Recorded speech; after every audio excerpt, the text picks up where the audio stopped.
was actually me defending Ethan. That's what's so stupid about it, because for the entire year, I didn't pay attention to what the he was saying about Aaron Bushnell, for example. I had no idea what he was saying because I thought it was unproductive. I kept repeating over and over again, foolishly, mind you.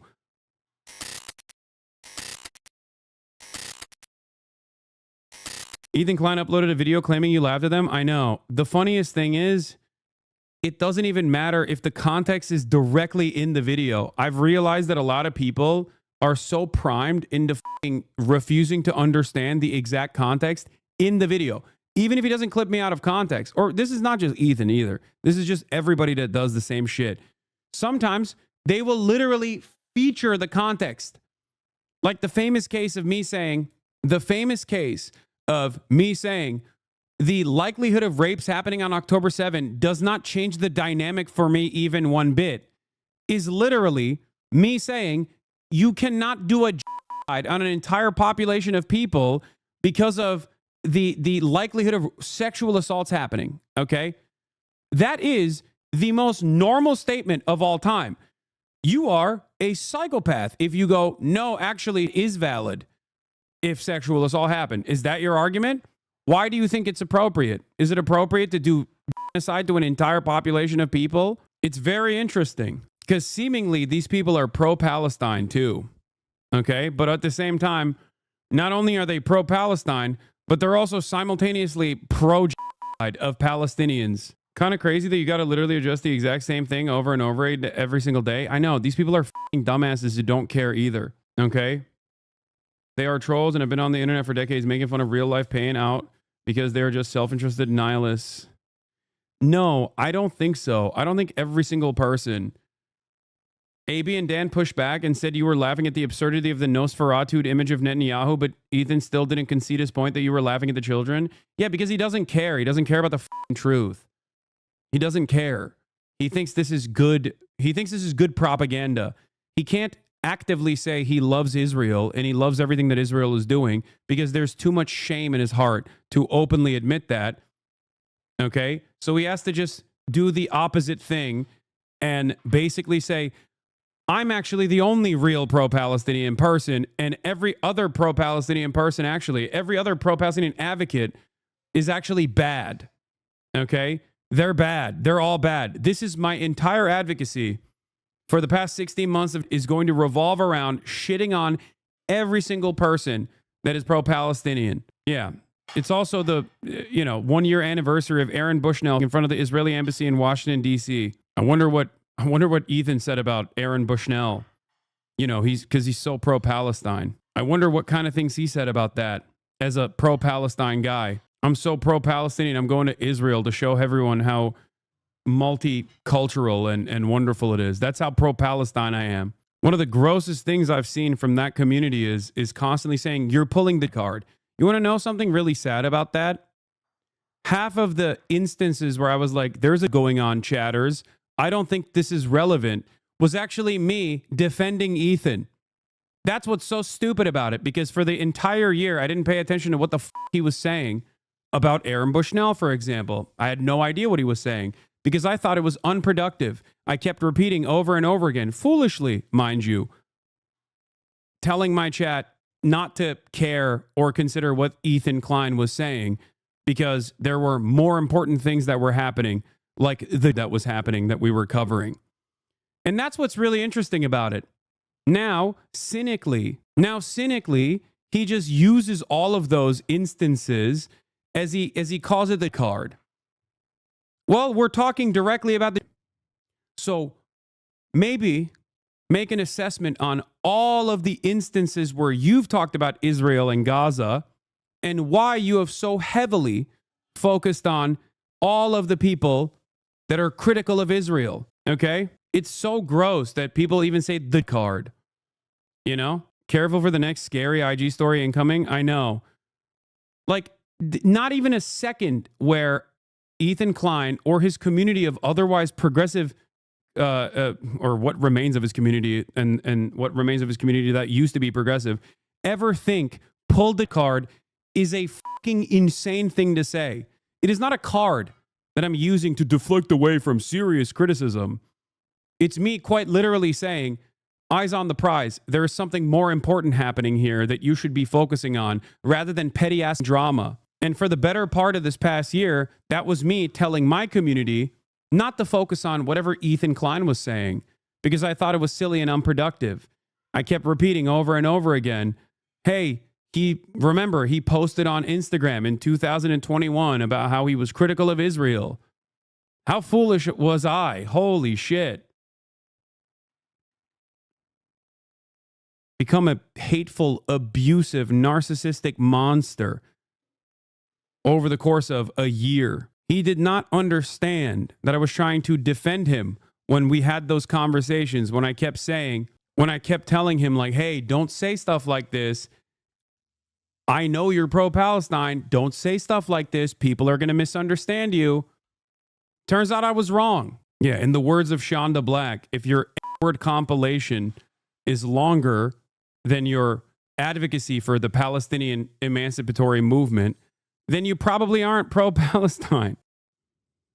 Nobody can have any nuanced conversation about this. Responding to criticisms over his mockery of Aaron Bushnell, Ethan Klein launches into a tirade directly out of the Hasbro playbook before inadvertently betraying his own cynical pandering. Why would you call me a Zionist when I have said all the things you want to hear from me?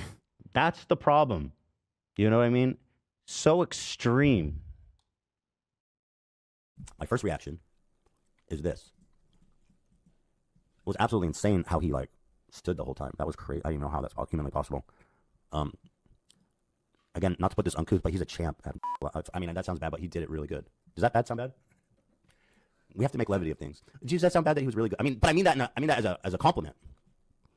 What the hell are you guys angry about, you weirdos? What did I do? My God, stop. They just say all I hear is Ethan no, but I don't understand what I've even said. Oh, chewing? Yeah, I'll stop that. Maybe they just... Yeah, that's probably it. Wait, what did I even say that to mean? Give me a fucking break. Holy shit. Didn't the guy do it because he wanted people to talk about it? Like that's what I'm doing. My point is this. First of all, I was stunned by the way that he stood through the whole thing. I mean, shit, that was wild. And really showed his true resolve to protest in that way. I can only imagine this. Yeah, this was when there was backlash in his community towards a lot of the things that he was saying.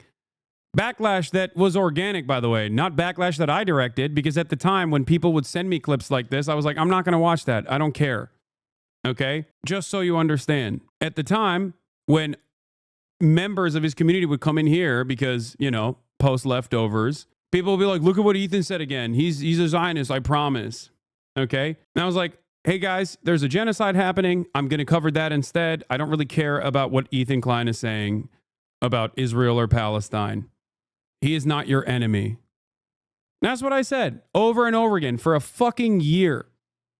Unimaginably charitable. And what did he do after all of that? He came after every single pro-Palestinian voice that was around me, that had ever fucking worked with me in any capacity. And then he came after me too. And how did he come after me? With the most ridiculous fucking clips. With the most ridiculous clips claiming that I was, scary, hate America, only have America bad perspective, using some of the silliest sourcing I've ever seen in my entire life. There's a point in which he says, when we were having a back and forth about the Uyghur re-education camps, where he's like, oh, well, aren't they organ harvesting and doing death camps and killing millions of Uyghurs? And I'm like, no, they're re-education camps, which I think is unacceptable, okay? And that those re-education camps have actually closed down, according to an Associated Press article. He turned around and acted like there was no Associated Press article. Dog, that's your fault. You didn't fucking Google it. And what you did end up Googling didn't even correspond to the evidence that you suggested that the concentration camps, the death camps, were still ongoing. He was using newer articles that were working on information from prior to our conversation. Wonderful stuff. That's what happens when you spend 6 months on fucking ChatGPT trying to craft a compelling narrative about things that you don't understand. I heard some of the things that he said in his video, like how 1 million Israelis were displaced during the Nakba, which he calls the War of Israeli Independence, by the way. Okay? More no, not 1 million Israelis, sorry. 1 million Jews were displaced forcibly. More Jews were displaced during the Nakba than Palestinians, he said. That is the highest level of being misinformed. At that point, I don't even know if you're a Zionist or just a fucking moron, okay? That's what he said. And his dumbass audience of progressive individuals ate that shit up. That's what I'm frustrated by. That's what I'm insanely frustrated by. Because Ethan Klein, for better or for worse, did cultivate a relatively progressive community. And now he's just a Hasbara bot farming that community into a more reactionary position on a fucking genocide for an apartheid state. An apartheid state that he lived in and hated when he lived there. It's crazy. Like the level of historical revisionism in his anti-Hasan video is so insane. And people still unironically repeat that. Liberal-minded people repeat that. That is what fucking frustrates me. People who are otherwise progressive turning around and being like, oh my God, if everything Ethan is saying in this video is true, and he says he's pro-Palestinian, then yeah, maybe there is definitely a lot of lying and obfuscation happening on Hasan's side. Insane. Really has the Hamas piker meme in the background of his entirety of his new video. Yeah, of course, that kind of shit it flies. Like no one will ever bat an eye at that. Okay, no one will ever bat an eye at that, dude. But God forbid you say fucking Sabra hummus is dog shit. Oh my God, it's the peak of anti-Semitism. I stubbed my toe. This must be Hasan's anti-Semitism. People don't want to collaborate with me no more. Not because I've had an extended fucking crash out in public in the funniest and saddest ways possible that everyone can see, but most people are still too afraid to ever fucking openly disparage because you sick your fan base on everyone, no matter how big or small, including anonymous Redditors who are former fans of yours, trying to engage in frivolous lawsuits to just expressly dox people. Not because you think you're going to win these defamation suits, but specifically because you want to dox them and then openly talking about how you're going to fucking tell every random person's immediate family members and places of employment that they're actually anti-Semitic for the crime of criticizing you. There was more Jews. What is this? Disinformation Tracker Content Nuke Part 2 Ethan lied for Israel. The 1940s. Ever broke just a... He claimed yesterday that you crashed out and you needed intervention and that you live a sadly lonely life just streaming. Yeah. If I'm crashing out because I fucking responded to one goddamn tweet, if I tweeted twice, okay, because I saw something that I consider to be a bridge too far, which is obviously this tweet. If this tweet is crashing out, what the fuck is doing Instagram posts every single day and 8 or 10 videos virtually covering me every single fucking podcast? What the fuck is that? We need a new term for that. If one tweet after months and months of endless fucking chirping is a crash out, what the fuck is this? Yeah, look at this crash out where I said, no way, the guy who ended his podcast over disagreements on Israel's genocide, who spent the last year trying to get every pro-Palestinian voice banned, is visiting Israel like Michael fucking Rappaport. He's going to show us all that there's no apartheid. He even mentions me in this. He can't seem to get my name out of his goddamn mouth. We're planning to go to Israel in June with my parents and all the kids. It's going to be such a great trip. And I'm actually really excited to go there. I want to show you guys. You haven't been there in so long. It's been a long fucking time. What I want to do is show you guys how I see Israel. Because you don't see that. When you listen to Hasan and you hear all these fucking like mega lefties talking about it like it's some super racist. Yeah, dude, it's so crazy that these mega lefties like Hasan are calling Israel an apartheid state. I wonder what other mega leftists have called Israel an apartheid state. Oh, that's right. Nelson fucking Mandela, dude. I don't know. I feel like he knows a thing or two about apartheid, don't you think? Mega leftist, dude. Nelson Mandela in Palestine, in his own words, on the 30th anniversary since his release from prison, the late South African leader remains an icon for the Palestinians. This was all the way back in 2020, this 30-year anniversary. Okay? I don't care about all the petty shit. Okay? I don't care about all the petty shit.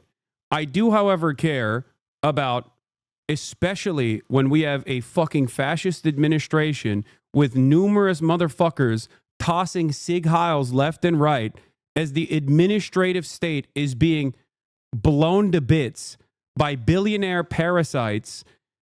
I do care about one of the last remaining progressive communities turning into a reactionary shithole because they're following the whims of a narcissistic madman who can't fucking let go of his love and loyalty to this apartheid state, this settler colonial apartheid state currently conducting a fucking genocide. That is a bridge too far. Okay? He openly stated PLO. He openly stated his support for the Palestinian Liberation Organization during a town hall meeting in the U.S. broadcast on the ABC channel. At the time, it was still regarded as a terrorist organization by U.S. and Israel. Okay? If you made an effort post video that does a historical dissection of the Hasbara slop, with someone like Zach Foster, it would go so hard. Yeah. We identify with the PLO because just like ourselves, they are fighting for the right of self-determination. Arafat is a comrade in arms, and we treat him as such. In a 1977 speech on International Day of Solidarity with the Palestinian people, Mandela reaffirmed his support for Palestinian rights. We know too well that our freedom is incomplete without the freedom of Palestinians. The city in the West Bank occupied Palestinian land, the same city that Ethan and Hila called a terrorist city, the city of Ramallah. Okay. There is a Nelson Mandela statue. How ridiculous. I'm ashamed that there are so many people that straight up just dropped all of this stuff the moment that Ethan decided every single person that is a defender of Palestinian emancipation is bad and a terrorist. Okay. It's shocking. It's shocking how that turn happened. Like, what happened to individual thinkers? What happened to fucking progressive-minded people? He just purged them from his community. And then in the process, those who remained, I guess, were just rabid sycophants. It's like crazy, like Jim Crow style of society. Like, I can't wait to show you. Yeah. Yeah. Remember, he's talking about Israel. The mega leftists are saying, like Hasan are saying that Israel's a Jim Crow style society. Like it's some super racist, like crazy, like Jim Crow style of society.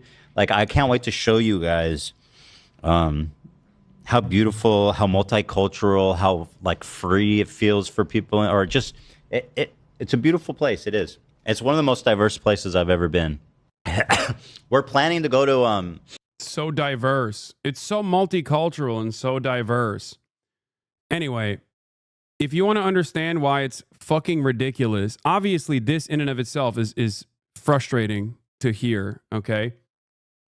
It's frustrating to hear. What? In response to you saying the Hamas wouldn't kill hostages because they're literally their bargaining chips, he went on to say that they killed the kids because, quote, they didn't want to take care of them. Yeah, I know. It's because, yes, because everything the Palestinians do are bad. Everything that Israel does, even if it's bad, it was actually in the direction of good, a higher good, okay? Hey, Hasan, I was just wondering if you're anti-BDS because apparently it's anti-Semitic, or anti-blockade, despite saying Nelson Mandela and the ANC blocking commerce was based, anti-JF Jewish Voice for Peace, calling them a slur, anti-creators for Palestine because they're not real activism, and also wants to show how non-Jim Crow like Israel is the whitewash the apartheid. Can you still be pro-Palestinian? Asking for a friend. They donated $6,500 one time. Yeah, $6,500 to the fucking fundraiser that I was doing, by the way. You know, the main terrorist guy. So ridiculous. It's so fucking gross to use this ongoing conflict, no matter which side you're on, this ongoing conflict, as a way to drive a wedge, as a way to just be like, this is my own personal petty project. It's always pure projection.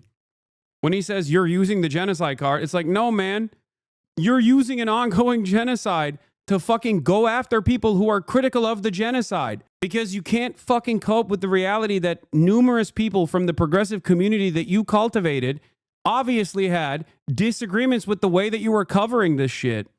Yeah. Meanwhile, the leftover episodes are still up on their channel while trying to get you banned from Twitch. I know. Dangerous, scary, radical terrorism that he put up on his channel and still maintains on his channel while actively trying to fucking get me banned, claiming that the platform he's on is, of course, not anti-Semitic, or the people that he hangs out with who literally voted for Donald Trump, they are all perfect little angels. But you know who's actually at fault? A person that I'm falsely claiming told his audience not to vote for Kamala Harris. Okay? Oh, I can't find any clips of Hasan saying don't vote for Kamala Harris? Well, I'll just lie about it anyway because my fucking audience will eat it up. That's crazy, man. Yeah, I saw him fucking desperately trying to find a clip of me not voting or urging people not to vote, in spite of the reality that I've spent countless fucking hours telling people to go out and vote, and literally voted on stream, by the way. Voted on stream. Yeah, Hasan is a big reason why Donald Trump won. Meanwhile, he had Steiny visit in person last week. A person who Donald Trump literally mentioned by name. I'm not even against communicating with people who voted for Trump. Obviously, I talk to Bradley Martin all the time. Okay? It's important to understand why people vote for Trump. It's also important to dismantle the arguments, you know? I don't know if he's doing that. What is this? What is this? This is a result of Hasan's activism. Did you not get the memo? We're way past that, Hasan. We hate you. Yeah. He actively didn't help make sure we don't get Trump in office, so. I want to thank the Nelt Boys, the Nelt Boys, the Nelt Boys, the Nelt Boys. Your favorite toy is here. Can we bring out our special guest? It's my best bud. It's Steiny! Finally, and wow. Thank you guys for inviting Steiny. That's so nice. I hope he's happy with, like, Trump-Lindia that we're gonna get there. I don't think he's full-blown right-wing, but he is certainly not pro-Palestine, okay? Just saying. He says you shouldn't talk about Nelson Mandela being on a terrorist watch list because Mandela was anti-violence. I know, I heard that. It's ridiculous. Again, he does not know. He does not understand. He doesn't know anything. That is the problem. But plenty of people also don't know anything. So when you have a major fucking platform like this, okay, perhaps it would be best for you to at least do a little bit of fucking cursory research before flying off the fucking handles, making insane claims. There's a difference between asking people not to vote and choosing not to publicly endorse Kamala Harris out of good conscience and her Gaza policy. I've been watching you since 2019 and you've consistently said to vote, even Democrat down the ballot for statewide and local races. Yeah. But it doesn't matter because his audience has not seen that, because his audience doesn't care. His audience doesn't know the truth, and many in his audience don't seem to care about the truth. They're so washed away in the petty grievances that this man has. That's what's so sad about it. It's like we don't have a lot of fucking progressive spaces, okay? There aren't that many outwardly progressive content creators out there, outwardly progressive commentators out there, okay?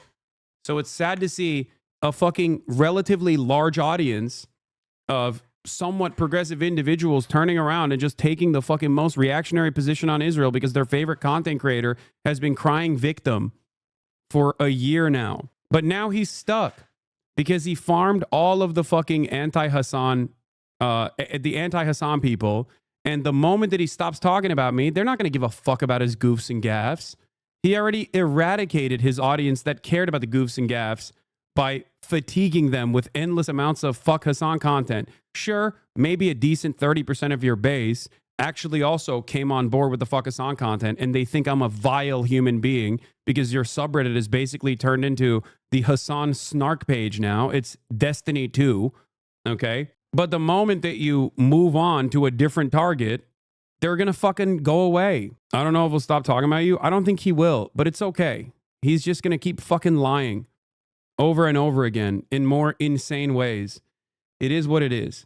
It's also extra funny that not only do they actively brigade shit, but then they also, he literally, they forced a fucking journalist to go private after writing an article about me because Ethan Klein posted on his Instagram story like a goddamn coward again, okay, crying about a positive article that came out about me on Slate. Ridiculous. I know he worked with Dan Saltman, Sex Pestini's doxing brigadier general for his nuke, and that's why it was dog shit and it fucking flopped. Have fun suing Reddit mods, dude. I'm sure that'll make people like you. He got the views though. Come on, dog. His fucking Keemstar nuke was like 6 million. He literally activated his inactive channel to try and, you know, farm more people to the fucking cause. All he did was remind people that they were subscribed to his old channel and then subsequently unsubscribe. Cried about me not watching his fucking content puke. I still, after all is said and done, I still wish Ethan well. I want him to get better because I think that there is still a kind individual deep down inside. Okay? But I think that this past year has completely bricked his brain. He literally thinks like people calling him a Zionist is the most anti-Semitic thing ever heard when, you know, he's just defending Israel over and over again. Not directly defending Israel and saying Israel's the greatest nation on the planet, even though he did do that when he said he was going to, okay? But defending Israel nonetheless by attacking every fucking vocal advocate of Palestinians and calling them all fucking terrorists. Like, sure, he's not doing, I hope your beeper goes off memes in public, okay? But that doesn't change the reality that he has actively worked to deplatform every pro-Palestinian content creator. Like, how the fuck can you say you're pro-Palestinian? It's crazy. What he said to Muhammad on Twitter wasn't that far off from a Bieber meme, to be fair. I mean, yeah, have fun in Gaza, where they'll throw your gay ass off the roofs. I think that was one of the last things he tweeted before he was like, oh no, I can't take it. I should leave Twitter. And then lo and behold, what does he do? He just fucking goes around posting Instagram stories because you can't see the replies on Instagram stories, you know? They're saying, you were in the Turkish military? Yeah. Did you see that your tweet about that weird gamer guy? All the groypers are under that now. Oh, this one? The one who was like, you targeted gamers. Gamers. Grums. Perhaps that should include him in on where he was at on this issue, or maybe his audience. But of course, nope. Oh, God damn it. Kaya farted again. Is the Drewski vid out today? No, it's not. This is what Grums took from that interaction, by the way. What is this? If you told me last year that I would be triggering Hasan twice, I would have never believed you. Oh, God. That's so sad. Triggered? He has triggered me twice. What's your calculation on talking about it versus not giving it any attention? My calculation is, if it's like random petty shit, who gives a fuck? But if I actively see you doing pro-Israel propaganda under the guise of being pro-Palestinian to your relatively progressive audience, then yeah, I think that's a bridge too far. That was the exact same reason as to why I talked about Destiny as well. After years and years of Destiny coming after me. Not because I was afraid of covering Destiny, but because I didn't give a shit. Fuck them, who cares? But the moment that you start defending a country that does stuff like this, an army that does shit like this, okay, yeah, it's ridiculous. Ironically, at the time, I didn't think Ethan was a hardcore Zionist. A famous clip of me telling directly to his face, there's only so much I can do about moderation when you're coming across like you're defending Israel, is from an argument where he called JVP Live capos. Nice try playing the genocide card, scumbag. You can't hide behind your advocacy. Bitch, you're hiding behind Instagram stories. You can't even talk to me in person. I'll go on your fucking stream. I guess what is frustrating with Ethan is that he has reached out to people who know their stuff on Palestine, like Ilan Pape. At least you've had people who know more about this volatile issue on stream. That's what I mean. Ethan Klein is afraid of anti-Zionist Jews, okay? He's afraid of anti-Zionists in general, but he is certainly afraid of anti-Zionist Jews because if he talks to an anti-Zionist Jew, okay, they're going to be like, yeah, dog, you're fucking insane.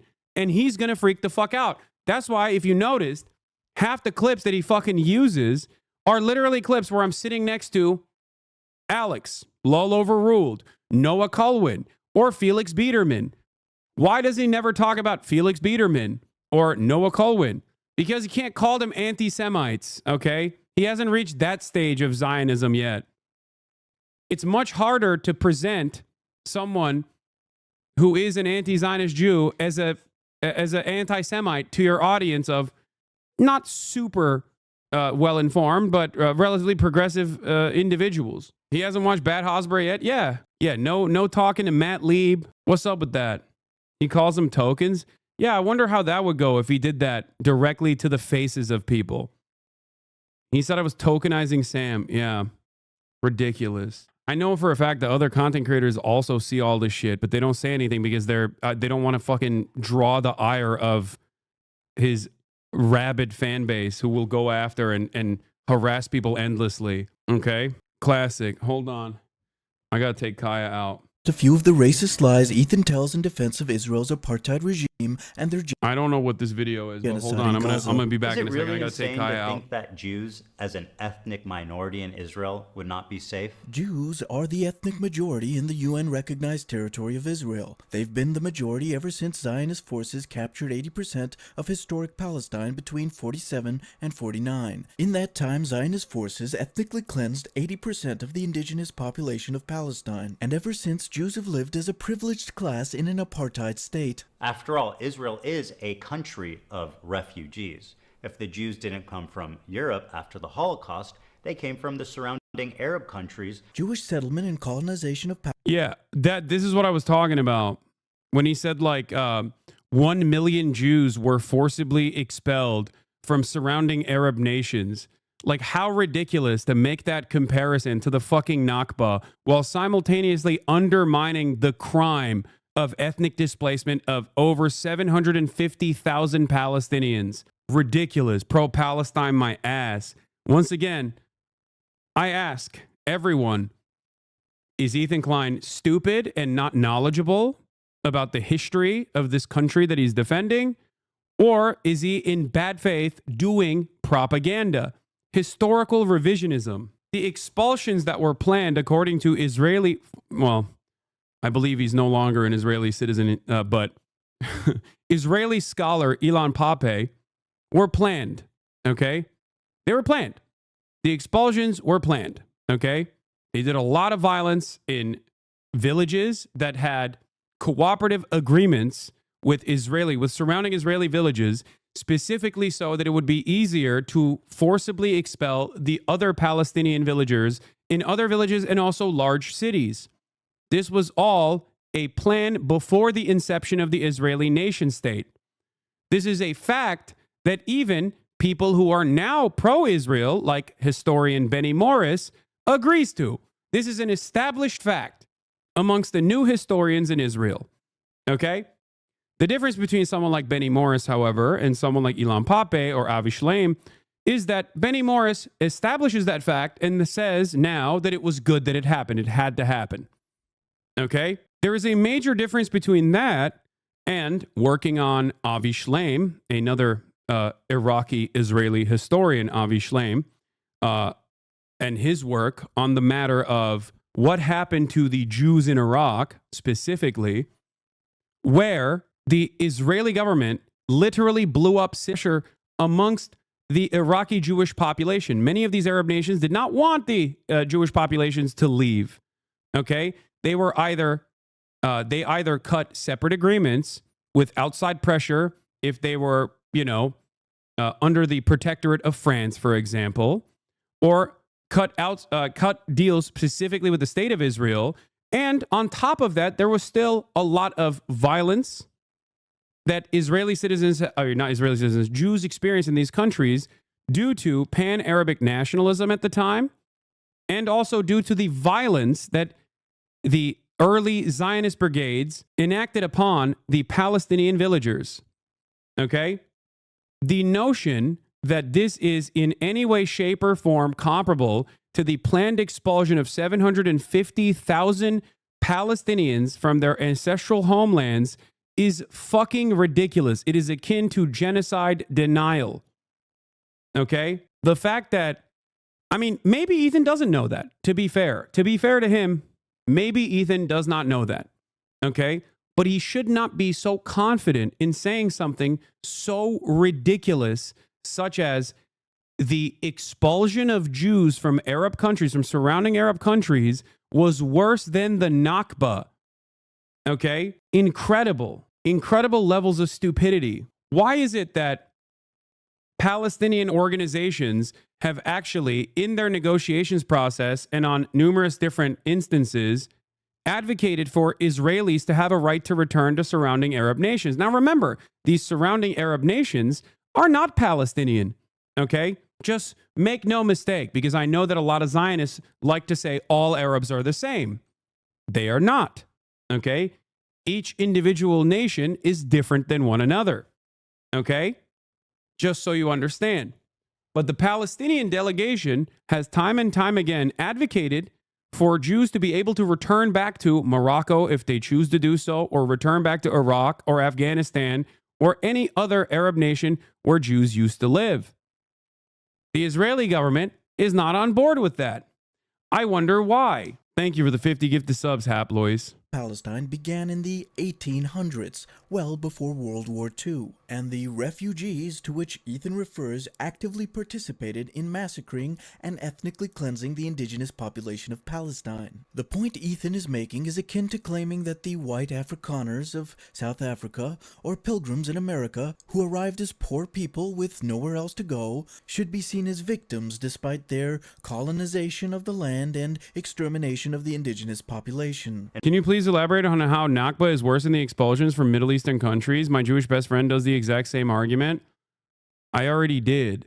One is a planned expulsion through terror of ethnic Palestinians from their ancestral homelands that Israel wanted to develop a nation state on top of. The other is literally goaded by the Israeli state because it benefits their settler colonial agenda. Okay? And yes, there were expulsions on top of that, or not expulsions necessarily, but there were crimes, hate crimes against Jews that took place too, of course, born out of the violence that all of these other Arab nations had seen the early Zionist brigades bring on top of the Palestinian population. But the notion that this was like an instantaneous response and that there was mass purges that took place all around the Levant is ridiculous. It was not planned and prepared. And in many instances, Israel itself, because it suited their purpose of settler colonialism, actually urged these governments to expel the Jewish populations. The governments themselves did not want to expel their Jewish populations.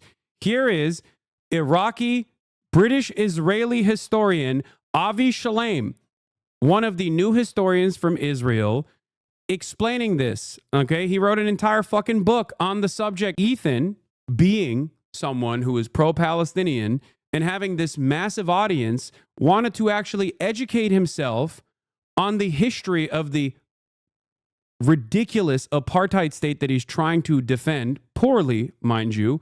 He could just as easily search this information. So the question remains, why won't he search this information? Why does he go on the attack, especially against others who he knows are not anti-Semitic, people like myself, okay? While there is a sea of anti-Semitism out there, why does he single out someone who has actively combated anti-Semitism over and over again?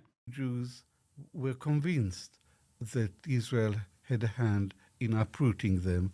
After the 1948 war, there was mounting popular hostility towards the Jews in Iraq. 5 bombs exploded in Jewish sites. The series of bombs created a panic which led more and more Jews to register to leave the country. I met an elderly friend of my mother's, an Iraqi Jew called Yaakov Karkukli, who had been in the Zionist underground. One member of his group, Yosef Basri, a very, very intelligent Jewish lawyer, and his assistant, Shalom Saleh Shalom, were responsible for 3 out of the 5 bombs. Basri's controller was an Israeli intelligence officer named Max Binet, who was based in Tehran. The Arab expulsions were beneficial for the Israeli state's settler colonial project. Okay? Each individual country has a different history and a different association. But the claim that this was widespread to claim that this was widespread anti-Semitism after Jews had lived in these countries under the protectorate of the Ottoman Empire for fucking centuries is ridiculous. Okay? Because under the Ottoman Empire, Jews had the same rights that Christians did. It was seen as a safe haven for Jews. That's why there are so many Jewish people that historically lived in these Arab nation states. Okay? The idea that like there was mass expulsions or mass pogroms occurring in the Levant is ahistorical. Okay? And if you were to turn around and say, oh, well, they had to pay a tax, jizya, okay? Christians did too. Most of the problems against Jewish people under the Ottoman protectorate actually came from Christians regardless. It is ahistorical and fucking ridiculous. This is Ottoman propaganda. These people treated us as second-class citizens in our own country. Okay. First of all, once again, chatter, it's not Ottoman propaganda. It's historical Jewish propaganda then, okay? Because the Ottoman Empire was broadly seen as a safe haven for Jews because Jews were victims of pogroms in the Christian Western European nations, in Europe in general. That is just the truth. And in terms of being considered a second-class citizen, okay, it is the exact same for non-Muslims across the board. I'm not saying this was the most woke, but in comparison to the fucking Inquisition, yeah, it was infinitely better. The notion that there was unimaginable anti-Semitism happening in comparison to the fucking Inquisition is ahistorical. Okay? Coexistence with Jews wasn't because of the Ottoman rule. It was under the Arab Caliphate too. Yes. Muslims also paid a tax. They paid a different tax. History of Jews in the Ottoman Empire. Yeah. The existence of Jews in the Ottoman Empire is particularly significant because the region provided a principal place of refuge for Jews driven out of Western Europe by massacres and persecution. Anyway, this isn't a defense of the shit that the Ottoman Empire did. Of course, they're a fucking empire, all right? But in comparison to, it was on the Jewish Chronicle too. What did the Ottoman Empire ever do for us? Quite a lot, in fact. Contrary to the prevailing view, the Turkish civilization had an egalitarian, multicultural outlook which protected Jews.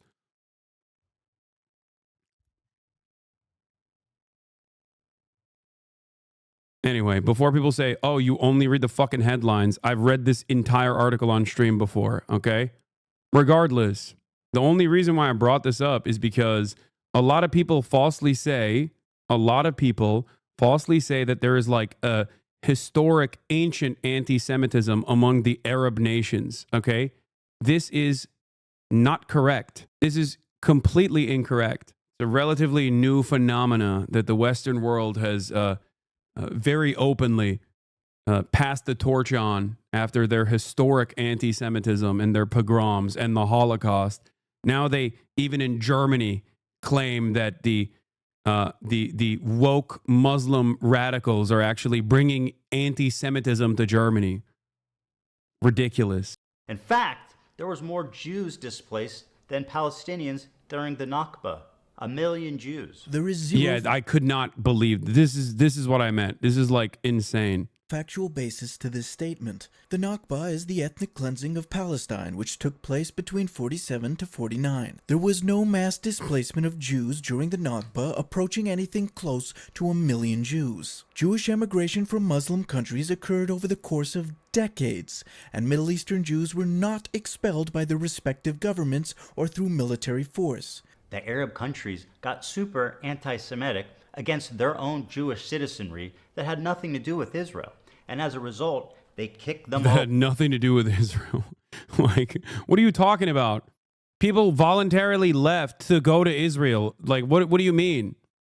It's not the entire story, but Jesus Christ. Out 1 million plus of them and forced the place they hated the most, Israel. And now those same people that forced them out of their homes are telling them they don't belong there. So if the Jews of Israel are surrounded by Islamic military...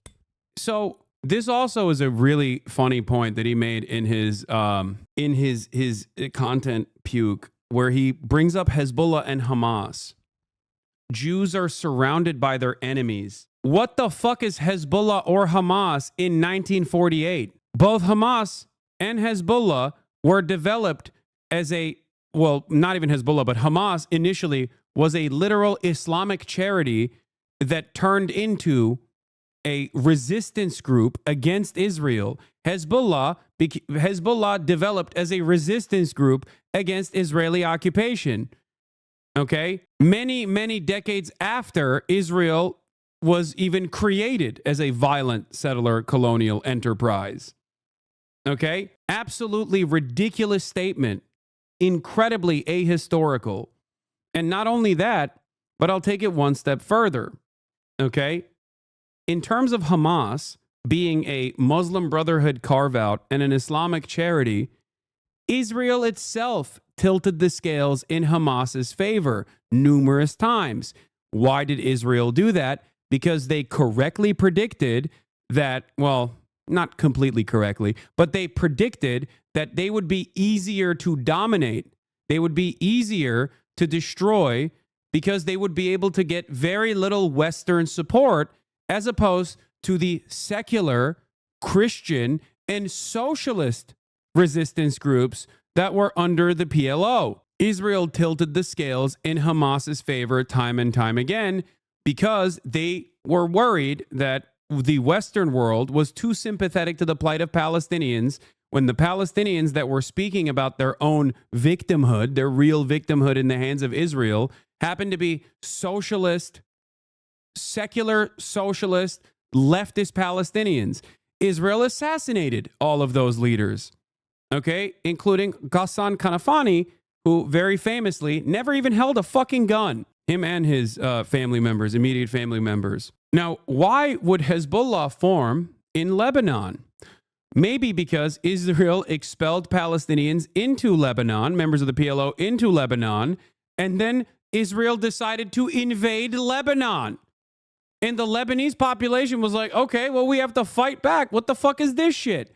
And that's how Hezbollah came into the equation.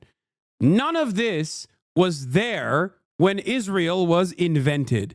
And Israel's inception is a violent one.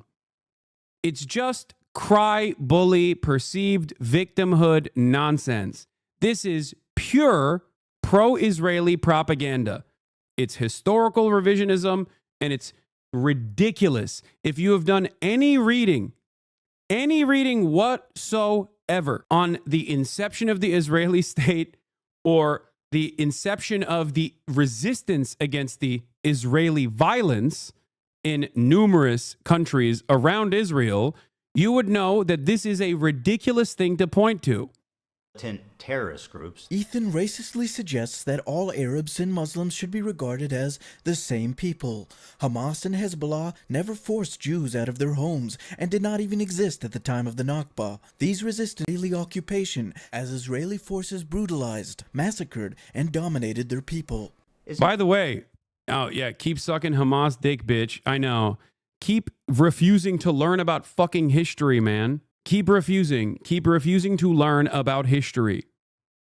The funniest part about this is that I have probably poured countless hours of not only research, but commentary by directly talking to academics as well. All of that is readily available on my YouTube. You can watch any number of different videos, okay? But instead, you just plug your ears and go, la, la, la, I can't hear you. Okay, it's fine. It's hilarious hearing shit like that when you know anything about medieval history and know how even Al-Andalus in the 700s was noted for giving Jews protections to the point of where most Jews migrated there from Christian kingdoms, which led to a golden age law. Being a historian fucking sucks, man. Yeah.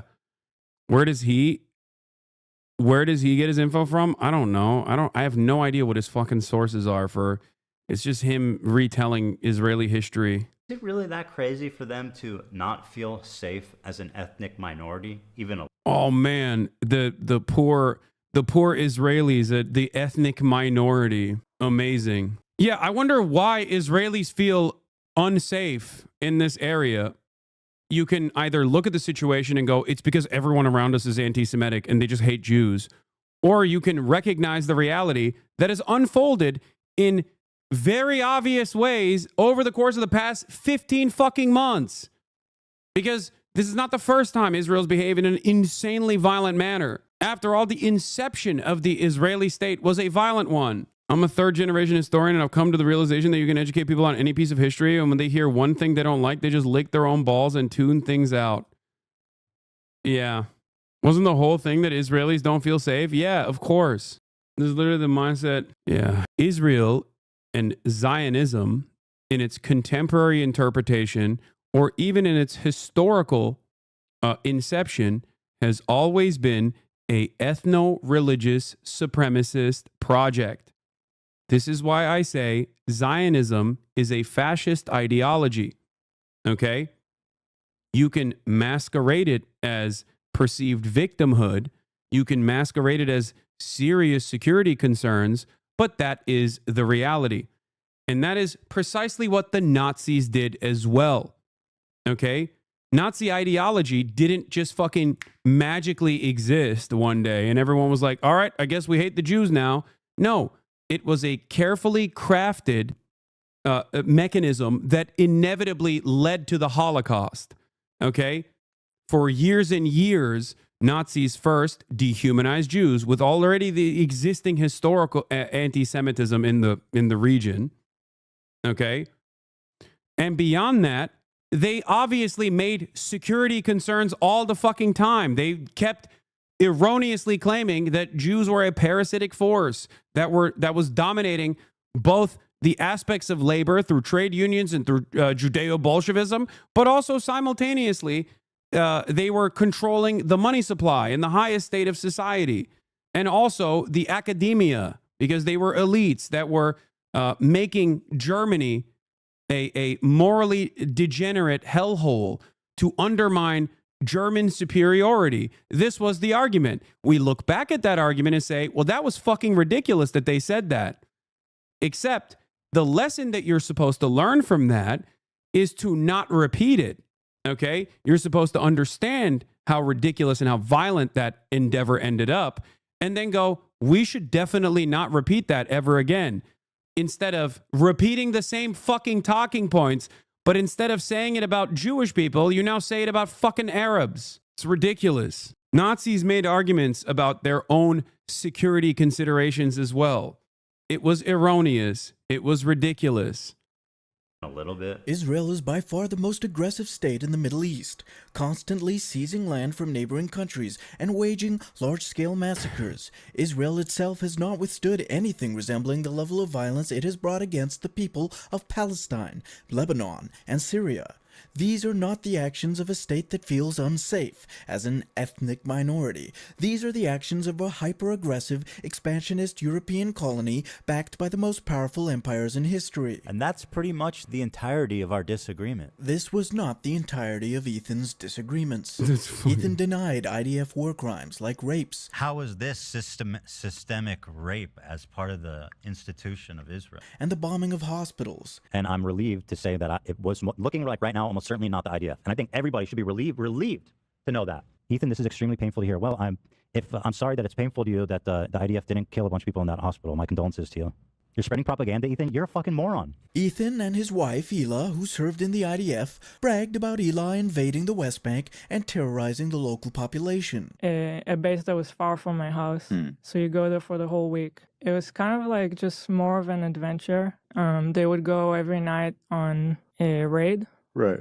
In Armada. So one time I wanted to go with them just to... Every sentence he says is fact-checked. Yeah, literally every single thing he mentioned is wrong.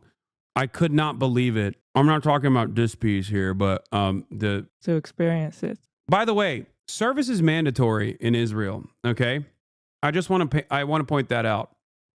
And as someone with a fuck ton of veterans in his community, I've always been understanding of people who have gone and served in the American military, and I've even talked to IDF veterans as well. My problem is what you currently are saying, okay? Not what you have done in the past, but instead what you chose to do after. Because if you served, especially when there's, mandatory service, that's one thing. Your takeaway from that experience probably should be, just like the rest of the Breaking the Silence guys, holy fuck, what are we doing here? This is incredibly fucking violent. Okay? If you are conflicted about your service, and you think that it was wrong, then that's one thing. If you're still to this day defending the Israeli occupying force and its actions and the Israeli government, and then every now and then claiming that it was, well, we have some disagreements with Israel, then yeah, you're defending Israel, okay? It's additionally crazy that Ethan also spends more time after this, okay? I'm not going to watch this whole thing. I don't care about this, okay? But Ethan spends the rest of the fucking content puke, I believe, also repeatedly saying that the Yemeni teenager that I also thought might have been a Houthi, because everyone was calling him Tim Houthi Chalamet, a fucking Houthi terrorist over and over again. Okay? That's what's so crazy about this, because if you're a random teenager in Yemen, okay, that other people have branded as a terrorist, when in the process of translation, he says some shit, okay, and then we all collectively misunderstand whether or not he actually took over the boats or not, okay, when we find out later that he did not do that, and that it's a fucking tourism destination, and considering that you're making this video a year after the fact, you had all of the time to fact check this stuff, okay, and you still keep calling this fucking 19-year-old in Yemen, who all he has ever known is genocide, by the way, with American weapons, led by the Saudi and UAE coalition, and you just keep calling him a terrorist over and over again because you saw him hold a gun or have one of those historic fucking knives that people in Yemen have. That's a little ridiculous, don't you think? Like, especially when you're talking about raiding Ramallah. He literally was with the hostages, bro. No, he wasn't, dumbass. He was not. He was not. That video is not even from the Galaxy leader, okay? You're wrong. It doesn't matter. I don't even care. I don't even care if he was. That's the other problem here, okay? I don't even care if he was a part of the Ansar Allah movement or if he was an active combatant. I would have interviewed him differently if he said he was. But having said that, what I care about is, what I get angry about is people just like routinely lying about something that is so easily fucking verifiable. Okay? Anyway, what's the rest of this? People's efforts. Like A lot of people. City. Ela called. Feel like a normal neighborhood? No, it actually looked like a nice city. Ela called Yoav Gulant a really good guy after a year of overseeing a genocide. Just the other day, Bibi fired. Yes, they docked the ship and then they allowed the residents to come on board and tour it. Yes. The 19-year-old didn't actually fucking go out to sea and overtake the ship, okay? Even if he did, like, he didn't tell me that, okay? What is this? Ethan Klein's community calls raids on families in the West Bank? 2 years that I served in... Ethan Klein's community calls raids on families in the West Bank justify police action. The raids violate international law. They're meant to terrorize the population. H3 radicalizes viewers into racist extremists. Compare the soldier's description of raids to Hila's. Because people keep bringing it up, here's a clip where Hila talks about the one raid she went on as a ride-along. No, she was not out there murdering people nightly. And Ethan and Hila even talk about how it was a complex situation. And while they were justified policing actions, they can also understand the fear and frustration of the Palestinians. This is from 2017, by the way, not new information. Yeah, justified police action. Bank, which is very different than defending Israel. You can apply for it, and it's all the time. Here. In front of me was not any more human being. Yeah. That I liked. A base that was far from my house. Were you revolted by what you had witnessed? Yeah, definitely yes. It was kind of like just more of an adventure. Every Palestinian in front of me was not any more human being like me. Was an enemy, a potential terrorist. You went on like a mission with them? Mm-hmm. To like a terrorist city? Yeah. If Palestinians will get the feeling that the IDF is all the time everywhere, they'll be afraid to attack. So what do? You to give them this feeling? You make your patrol. They would go every night on a raid. Right. In Ramallah. So one time I wanted to go with them just to experience it. Break into a house, Palestinian house, of course. Not a house we have intelligence about. I'm the sergeant. I lead the patrol. I choose a random house. I walked with them to one house. Wake up the family, men one side, women the other side. Search the place. You can yourself imagine the dynamics, yeah? You see people in the house, and then it's like the soldiers just walk into the house, and look through their shit. Jump from one roof to another, come out through another house, wake the family, 24 hours a day, 7 days a week. It didn't stop. Yeah, this is a practice of deliberately terrorizing the Palestinian population in occupied Palestinian territory in direct contravention of international law, just so you understand. Make no fucking mistake, okay? This practice was done specifically to terrorize the Palestinian population of Ramallah and to always be active, okay? To always, what's the term for it? There's a specific term for it, and I think he mentions it in this interview. I'm going to misremember it, but that right there is terror. That right there is purposely done to terrorize the civilian population of Palestinians. Okay? No, not panopticon. No, there is a specific military term for it. And no, mowing the lawn is the Israeli practice of blowing up Gaza. I forget what it's called. Anyway. For 1 second. Does it feel like a normal neighborhood? No, it actually looked like a nice city. The idea is that every Palestinian will feel the military is right here. It's to do what we call in the military, ליצור תחושת נרדפות, to create the feeling of being persecuted. This is not an action of a rogue soldier or officer. This is your mission. There is no way of doing it nice. People are so easy to judge Ela for doing mandatory service in Israel, right? Everybody goes, I would have objected. I would have chosen to go to jail and be ostracized by society. They took. That's not even my expectation. Like, that's literally not my expectation. Okay. I have also literally talked to I've talked to people who refused to serve and even went to prison in Israel. Okay. Conscientious objectors like Tal, if you remember. And I've talked to IDF veterans as well, who then became conscientious objectors, who are members of the Israeli Knesset. For me, what you say now matters a lot more. Yeah. Took me with them one time, even though they're not supposed to, because it was not my job. They did it just because I asked and I'm cute. You asked and because you're cute?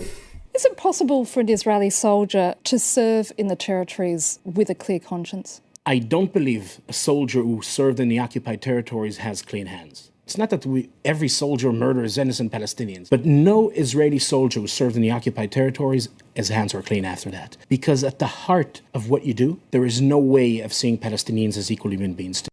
Anyway, the point is, this person is also an Israeli occupying force veteran, okay?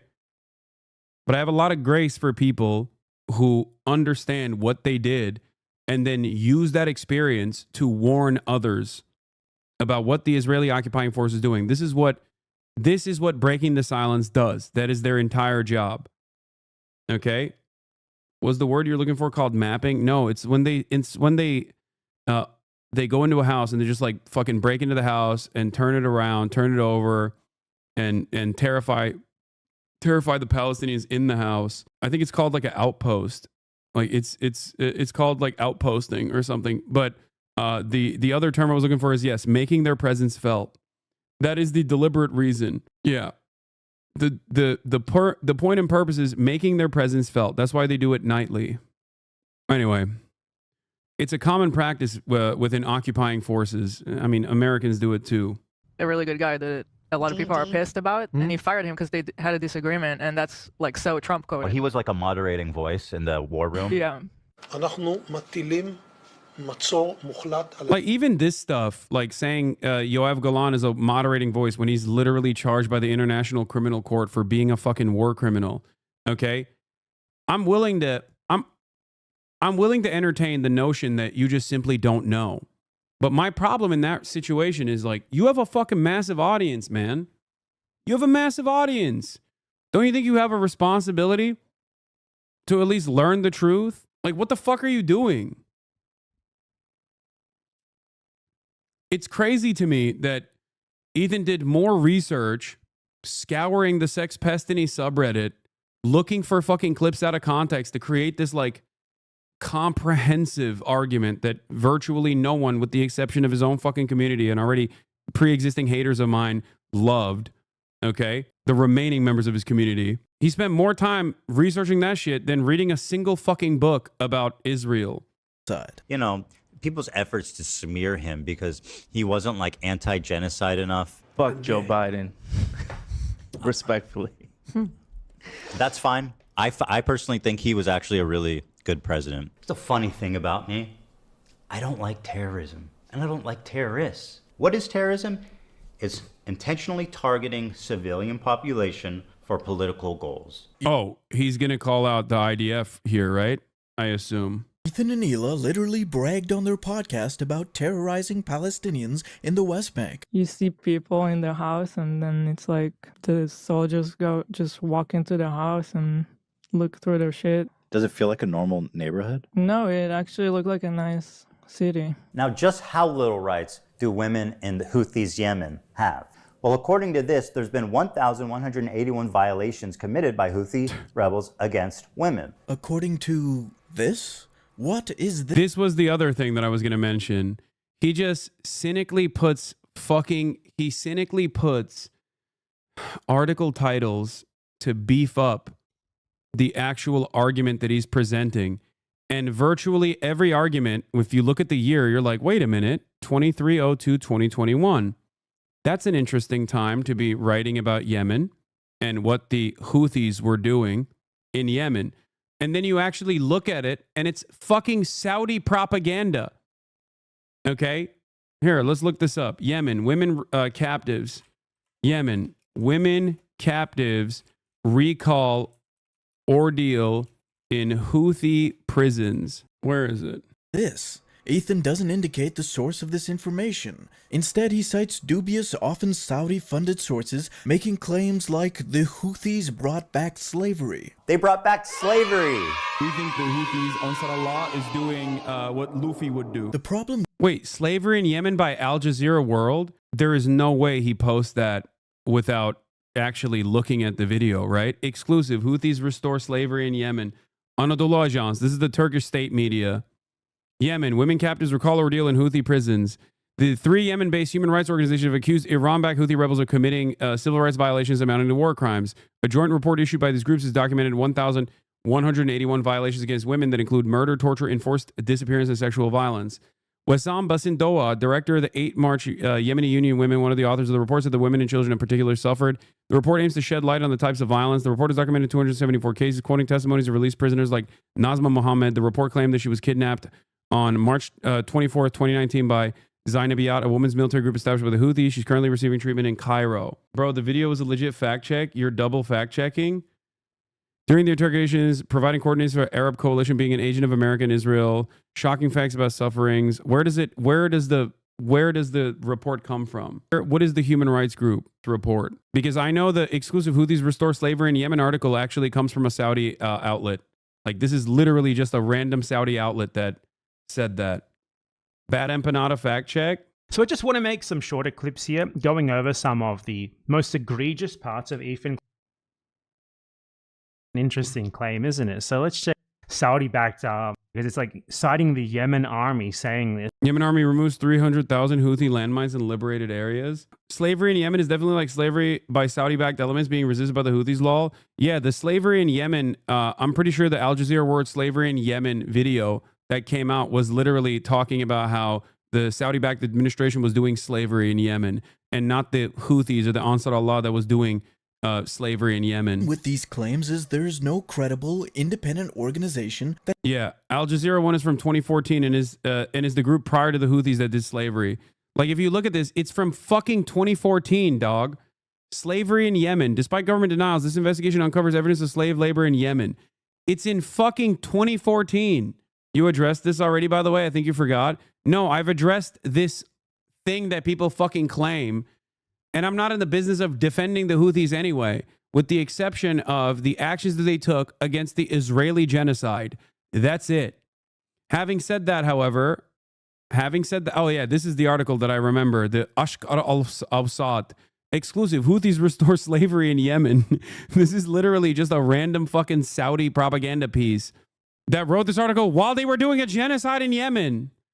It is a Saudi paper owned by Arabic International newspaper headquartered in London, a pioneer of the offshore model in Arabic press. The paper is often noted for its distinctive green-tinted pages. Although published under the name of a private company, Saudi Research and Marketing Group, the paper was founded with the approval of the Saudi royal family and government ministers and is noted for its support of the Saudi government. The newspaper is owned by Faisal bin Salman bin Abdulaziz Al Saud, a member of the Saudi royal family. The article that he's using is literally a Saudi royal family-owned propaganda paper that literally released this report literally while they were doing a famine in Yemen, okay? They had a blockade and a man-made famine in Yemen. Thank God they were liberating the restoration of slavery in Yemen by killing everyone in fucking Yemen. Dude, wait, that's a weird coincidence. How can you be sure? What do you mean? Wait, wasn't he using the Turkish site? Yes, the Turkish site will also, the Turkish state apparatus is also going to fucking use the same sourcing. Remember, the Turkish government is a NATO government. Hello. The Turkish government is pro-Israel. Regardless of what Recep Tayyip Erdogan says, if you are unfamiliar with how these things work, for example, that's why you come to me and I describe to you how this stuff works, okay? That's my fucking job. What the Turkish government says and what the Turkish government does are entirely different things, okay? The Turkish government, for example, will claim to be anti-Israel, but the Turkish government will then still continue engaging in shipping with Israel, even after Recep Tayyip Erdogan, in order to quash the masses, freaking the fuck out about their existing logistic chain, their supply chain with Israel, will then turn around. Yeah, the Saudi-aligned government of Yemen didn't flee to Riyadh until March of 2015. The Al Jazeera video came out in 2014. Exactly. Saudi Arabia also is a U.S. ally, by the way. That has verified them. They come straight from Saudi state-funded media, which provides zero evidence to back their claims. To put this in context, the Saudis, with the support of the U.S. and UAE, spent a decade starving and massacring the Yemeni population. As they murdered hundreds of thousands of Yemeni people, Ansar Allah, also known as the Houthis, were the only resistance to the genocide of the Yemeni people. Yet Ethan uses Saudi state-funded propaganda to push the claim that Ansar Allah are the bad guys. All right, so these guys are clearly the bad guys. This is a truly lazy and low-effort form of propaganda. Ethan shows a handful of substanceless headlines about the Houthis published by the same... Yeah. Also, here's Aldan Marki, who is a Yemen researcher, by the way. I don't want to entertain this whole Houthi slavery nonsense, but it's been going on far too long that I feel compelled to address what is always admitted: historical context and socioeconomic nuance. Yemen is an incredibly poor country, has been so for most of its modern existence. Yemen was never actually allowed to develop as a cohesive, centralized state because the colonial powers in Saudi Arabia saw an interest in boosting and bolstering the socio-political influence of Yemen's tribes as a counterweight to the governments in Sana'a and Aden. The tribal group still lived according to feudal pre-Republican social norms, and the Republican jurisdiction rarely ever affected them. When Colonel Ibrahim al-Hamdi rose to power in a bloodless coup in 1974, he immediately decided to disband the Ministry of Tribal Affairs in order to limit the authority of the tribes and to unify authority under one central leadership. It worked. Problem was, by doing so, Hamdi had essentially shut off Saudi Arabia's man access to Yemen's state apparatus and had to be dealt with accordingly. He was murdered in 1977 and a puppet figure was installed in his place. At every turn, indigenous Yemeni progress has been stifled and objected by the United Kingdom, the US, and Saudi Arabia. Fact check. Fact check comes from, again, the Saudi fucking...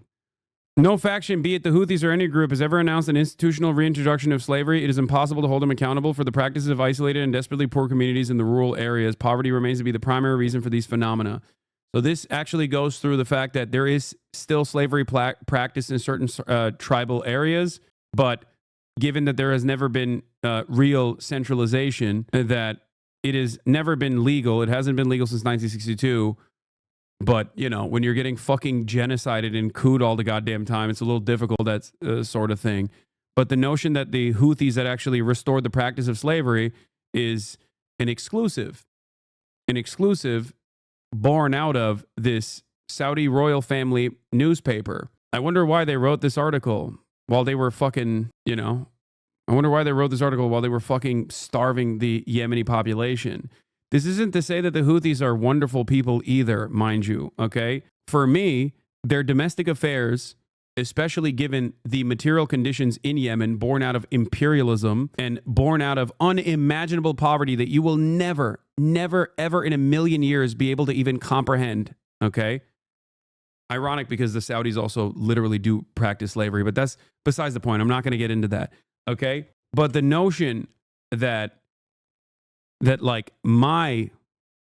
they're definitely going to clip this so it looks like you're defending the Houthis. I don't care, okay? The only defense of the Ansar Allah movement that I will ever give the Ansar Allah movement is in defense of their blockade and the implementation of a blockade in the Red Sea in order to stop Israel, in order to cripple Israel financially, which was successful, and to stop Israel from doing a genocide. The blockade ended when the ceasefire began. They even released the hostages, which ironically enough, Ethan doesn't feature in this video either. But it doesn't matter. He's like, oh, nobody knows what happened to the hostages. Oh, okay. Forces which have been genociding the people of Yemen, and then states that they, not us, are clearly the bad guys. In Ethan's world, committing genocide against Arabs and Muslims is worthy of praise, as in Joe Biden or Yoav Gallant. But resisting genocide... He says that you're dodging and the source does not matter when the facts are there. This is what him and Dan were saying about the Reddit article. It's the crazy level of propaganda on that channel. That's insane, dude. What do you mean the source doesn't fucking matter? They are the ones who are doing the fucking genocide. Also, this source doesn't even say what Ethan thinks it says. This is from 2014. This is the Saudi-backed government doing slavery, or at least not correctly fucking punishing slavery that was existing in the tribal parts of Yemen, in some of the most impoverished parts of Yemen. In one of the poorest countries on the fucking planet. The Houthis weren't even in power at this point. This is like an irrelevant thing to point to.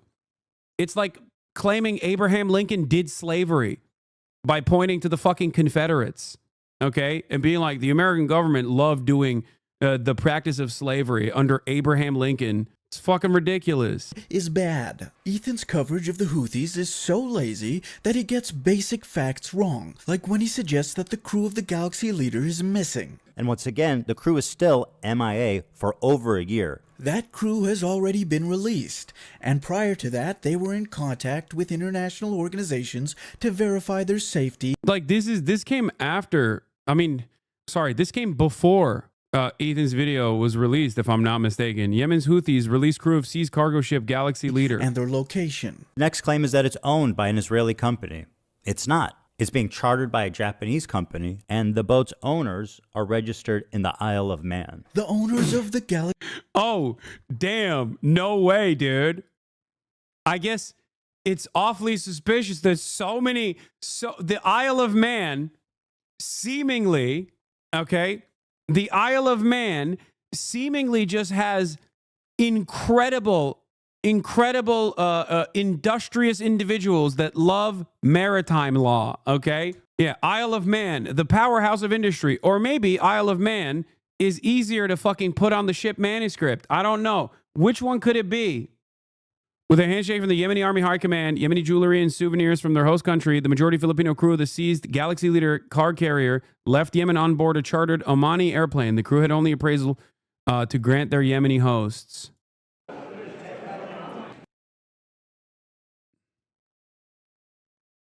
Once again, this also came before Ethan releases content puke. He could have just, figured this out as well. It seems like he just omitted key details here. Galaxy Leader are Israeli. The boat is registered in the Isle of Man for tax purposes.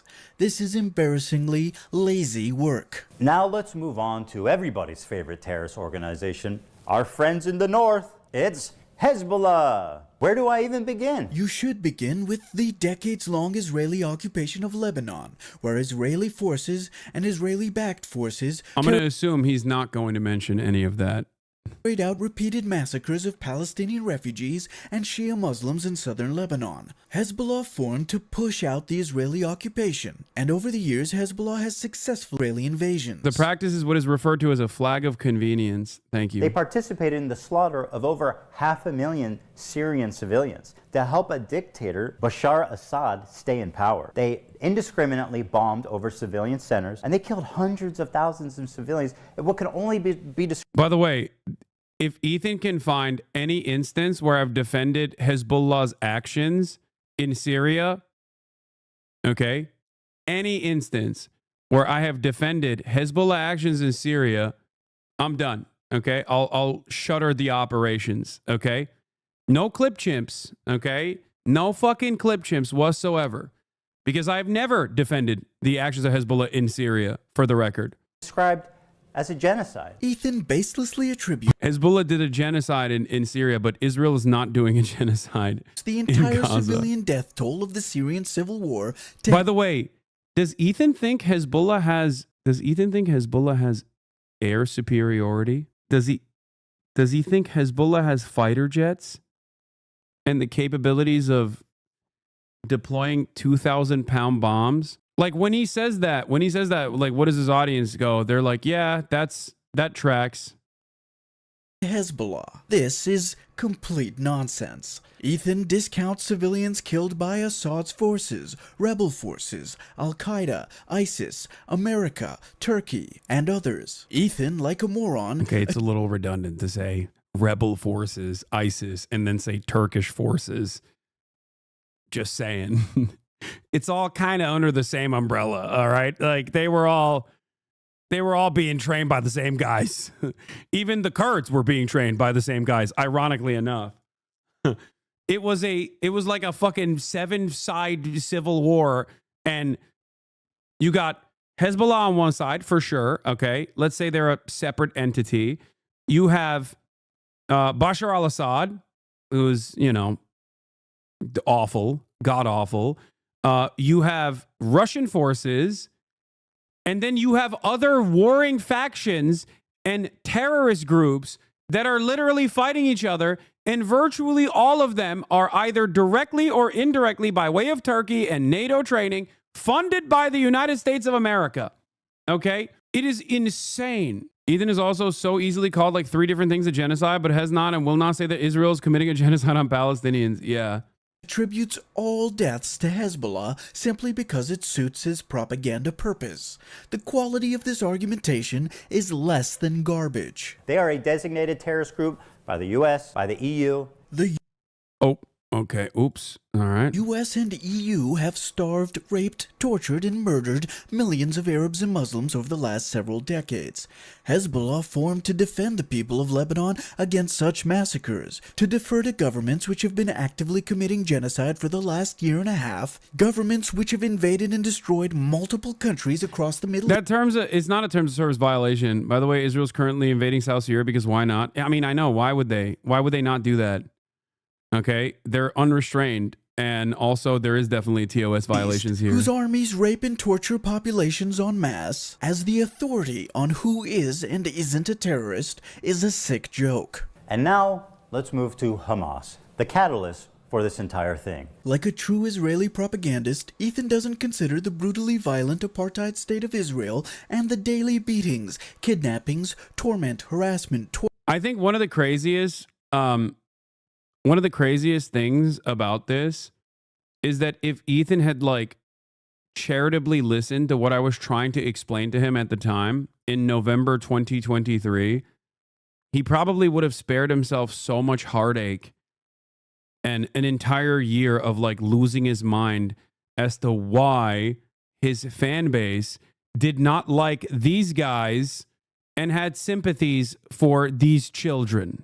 Okay? That's what's like it, because I was trying to explain to him to the best of my ability, and he was just like, la la la, I can't hear you. In certain circumstances, he literally did do that. Oh, like this isn't some fucking internet drama or beef or whatever. Okay. Hey, for what it's worth, when people mention a random tweet you had about Syria forever ago and think you don't care about Syrians, please put a moment of this on the screen.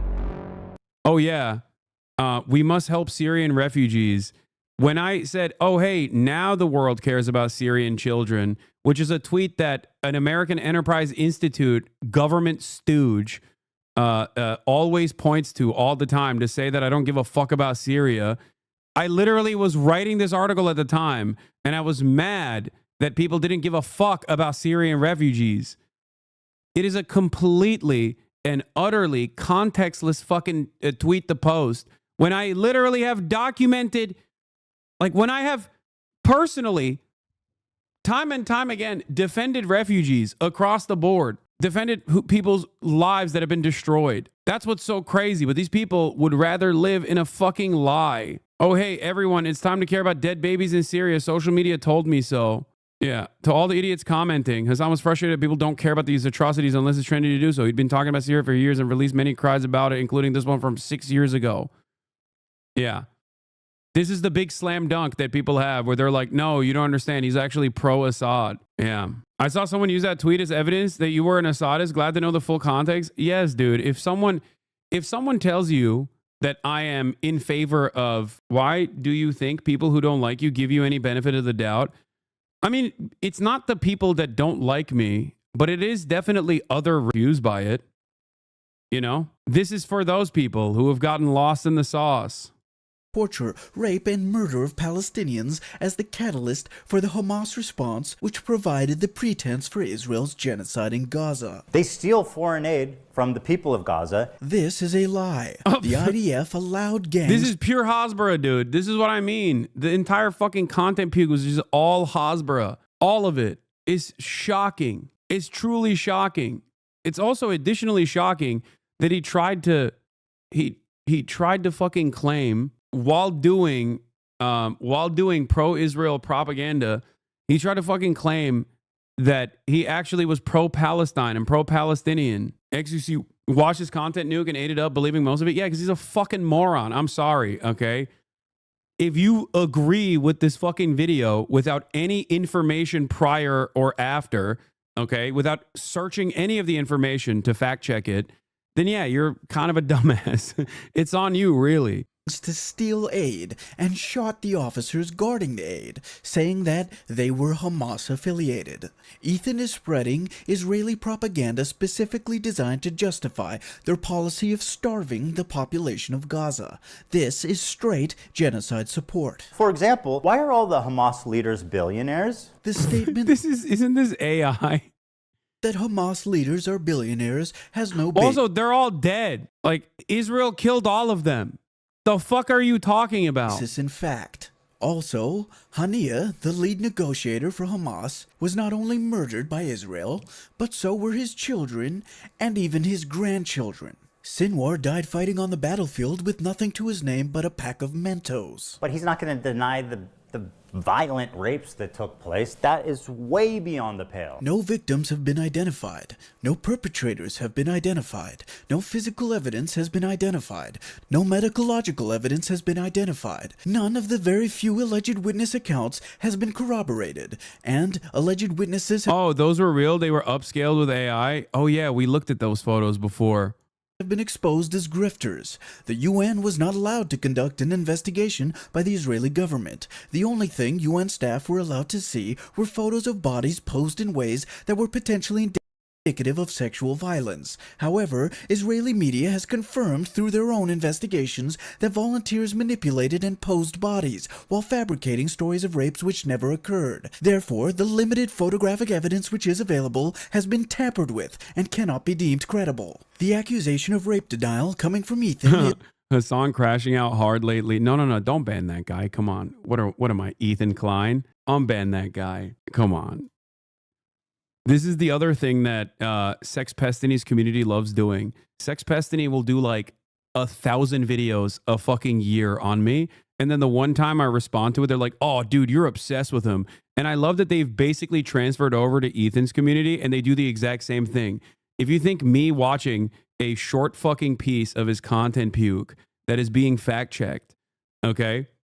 If you think that that is crashing out, then I think broad coverage of every little thing that Ethan claims is happening in my fucking life, and, you know, multiple Instagram story posts every single day, and an overall refusal to actually face me and talk to me man to man, mano y mano, while still hiding behind his Instagram stories and his comfortable hug box that he's designed for himself. I think that probably warrants 1 million crash outs in that situation. What's with the green screen that looks like crap? You think this is a green screen? This. Chatter, I'm literally wearing green. I'm wearing green currently. Are you okay? They're going to come up with some bullshit complaint about how you're going out of your way not to watch it directly or something. That being said, I really do think you should consider watching La Bamba on stream. Yeah, I don't really complain about it all day, every day. I've already made it very clear. If he wants to talk to me, he can. Is quite rich, considering Ethan himself has denied IDF rapes of Palestinians. In new footage, Agam reveals that sexual assault and rape was a regular component of the life as a hostage in Gaza. Doesn't matter if fucking rapes happen on October 7th. Hasan, maybe you would like to call her a liar. Wait, what? Yeah.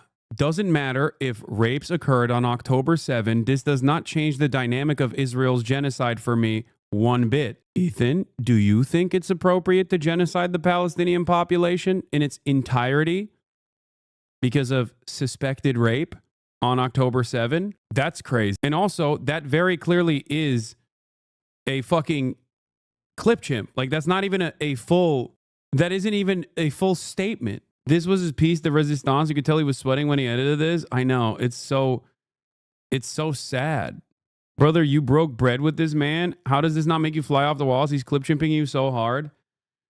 I don't know. I mean, what am I going to do? You know, this is nothing I haven't heard before. Also, it's ironic because I'm quite literally arguing with the chatter that there is a likelihood that rapes did happen.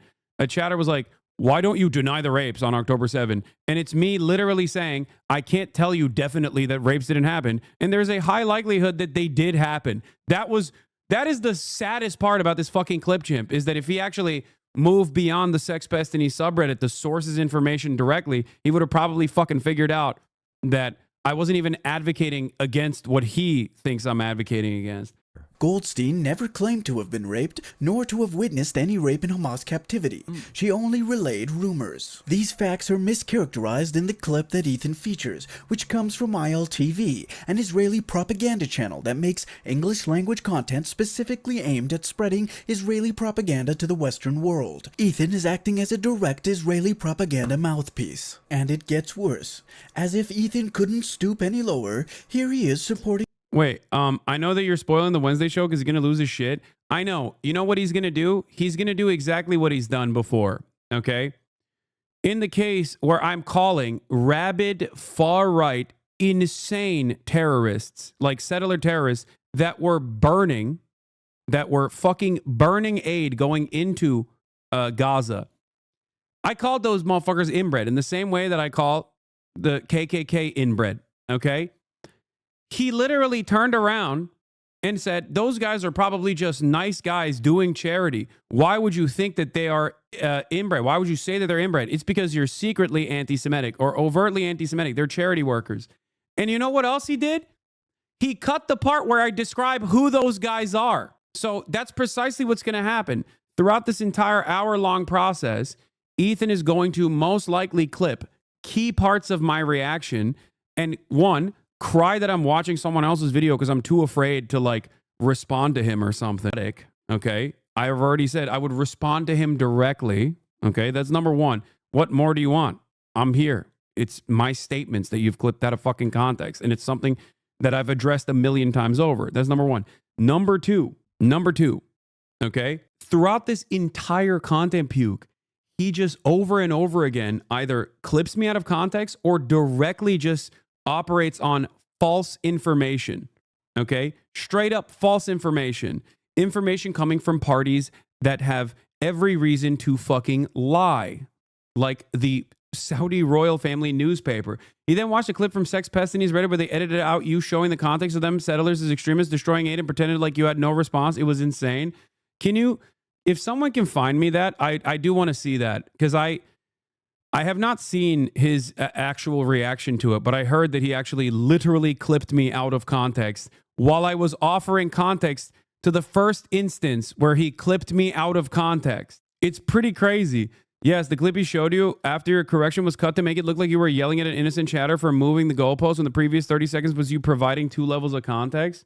No, it's not this. Inbred fucking douchebags in the background. Like, these are just dudes standing back there. Entirely comprised of messy. And this is an ongoing like joke with this community.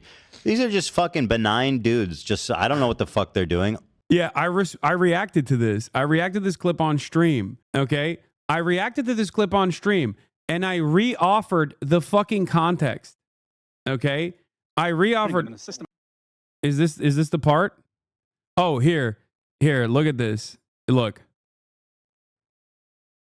Here, we'll start here, okay? Ethan Klein's content nuke on Hasan Piker backfired beautifully by North Star Radio 13 days ago. Okay, look at this. Oh, really? Well, you moved the goalposts. It's like, but you didn't answer. You didn't tell him what they're doing. Congratulations. Enjoy the distinction. Sims is a dumb f***ing standing by every syllable of that, okay? What she did was abhorrent. And by the way... Oh, and I got another shout out in this video. Thanks for keeping the Comrade Casey spirit alive. You spent the next year constantly ripping into, suspiciously, a lot of, not myself, but other people of color. I'm not calling myself a person of color. I know it's going to get clipped out of context here as well. And then you're going to be like, meh, meh, meh, meh, whatever. No, just noticing that you have just been going after a lot of... This guy is really throwing spaghetti at the wall. He's accused me of being racist. And that to me is... Wait, I'm not... Okay, first of all, I don't think I need to accuse Ethan Klein of being racist. I think there's plenty fucking evidence to show that, you know, you have said and done a lot of racist shit, big dog. You are currently defending an apartheid state that is doing a genocide by attacking every fucking pro-Palestinian content creator. That in and of itself, before we get to the fucking N-word compilation, which, by the way, ironically, he used like my bro tips videos to be like, oh, the gloves are off, dude. There is literally a metric ton of horrifying things that this dude has done, including but not limited to the Boston bombing thing that I saw recently, which is so psychotic. I'm not going to fucking play it. Okay. Like, it is shocking that bro tips videos. Exactly. It's like videos that I've literally addressed a million times over. And he turns around and he's like, yeah, those videos. Yeah, dude, I learned. I was fucking 21, by the way. You were like 30 when you were saying, you were my age when you were fucking doing N-word compilations. Okay. Jesus Christ. You were my age now. Yes, I've grown from my past reactionary perspectives. I've addressed them on leftovers alongside him. Like, my eyes rolled all the way in the back of my head if I had a seizure. Going after brown people, I'm assuming he's talking about people like Frogan and others who, by the way, I have never attacked unprovoked. Every single time I've talked about Frogan was a direct response to her. Every time. So what, she's brown? That's your takeaway? Is that because she's brown? That's the only reason I care, that she's making fun of October 7th victims? That she's brown? That's for real? Are you being serious right now? Are you actually being serious right now? You're actually making this point right now. Okay, exactly. This is the brown people he's talking about. All right, I don't care about this stuff. All right. With this content that took 2 months, he makes a fool of himself twice with this one clip. First, it's on H3 Show 105, where Ethan reacts to a compilation of Hasan calling Jewish supremacists inbred. Inbred. Douchebags in the background. Like, these are just dudes standing back there. And this is an ongoing like joke with this community. These are just benign dudes. Just, I don't know what the they're doing. It looks like they're doing charity or something. It looks like they've got water or boxes or something, like they're helping. And he's going, oh, look at these. Thank you for the 100 gifted subs. Wait, benign. They look like they're helping. I wonder what the context of this was. It's like, bro, who are you? Who are you? Like, how dare you? Yeah, so Ethan just... Does he know? I mean, if he fucking watched the whole video of me talking about these guys, he would have known. But no, of course he doesn't know. Now, the reason why I'm bringing this up is specifically to tell you that because he is a malicious actor, he is bad faith, he does not give a fuck about the context, okay? He doesn't give a fuck about the context, and you'll see exactly what I mean by this. Not only does Comrade Casey describe the context of who these guys are, they're settler terrorists who are literally burning aid. Settlers trucks from entering Gaza and stealing and destroying the... This is the context. This is who I was calling inbred. He's so mad that I'm calling these dudes inbred, okay? Inside. They're not doing charity like Ethan thinks they are. This comes just days after... Ethan doesn't think that they're doing charity, man. He knows. He's fucking lying to his audience to be pro... He's lying to his audience to do pro-Israel propaganda, to present prominent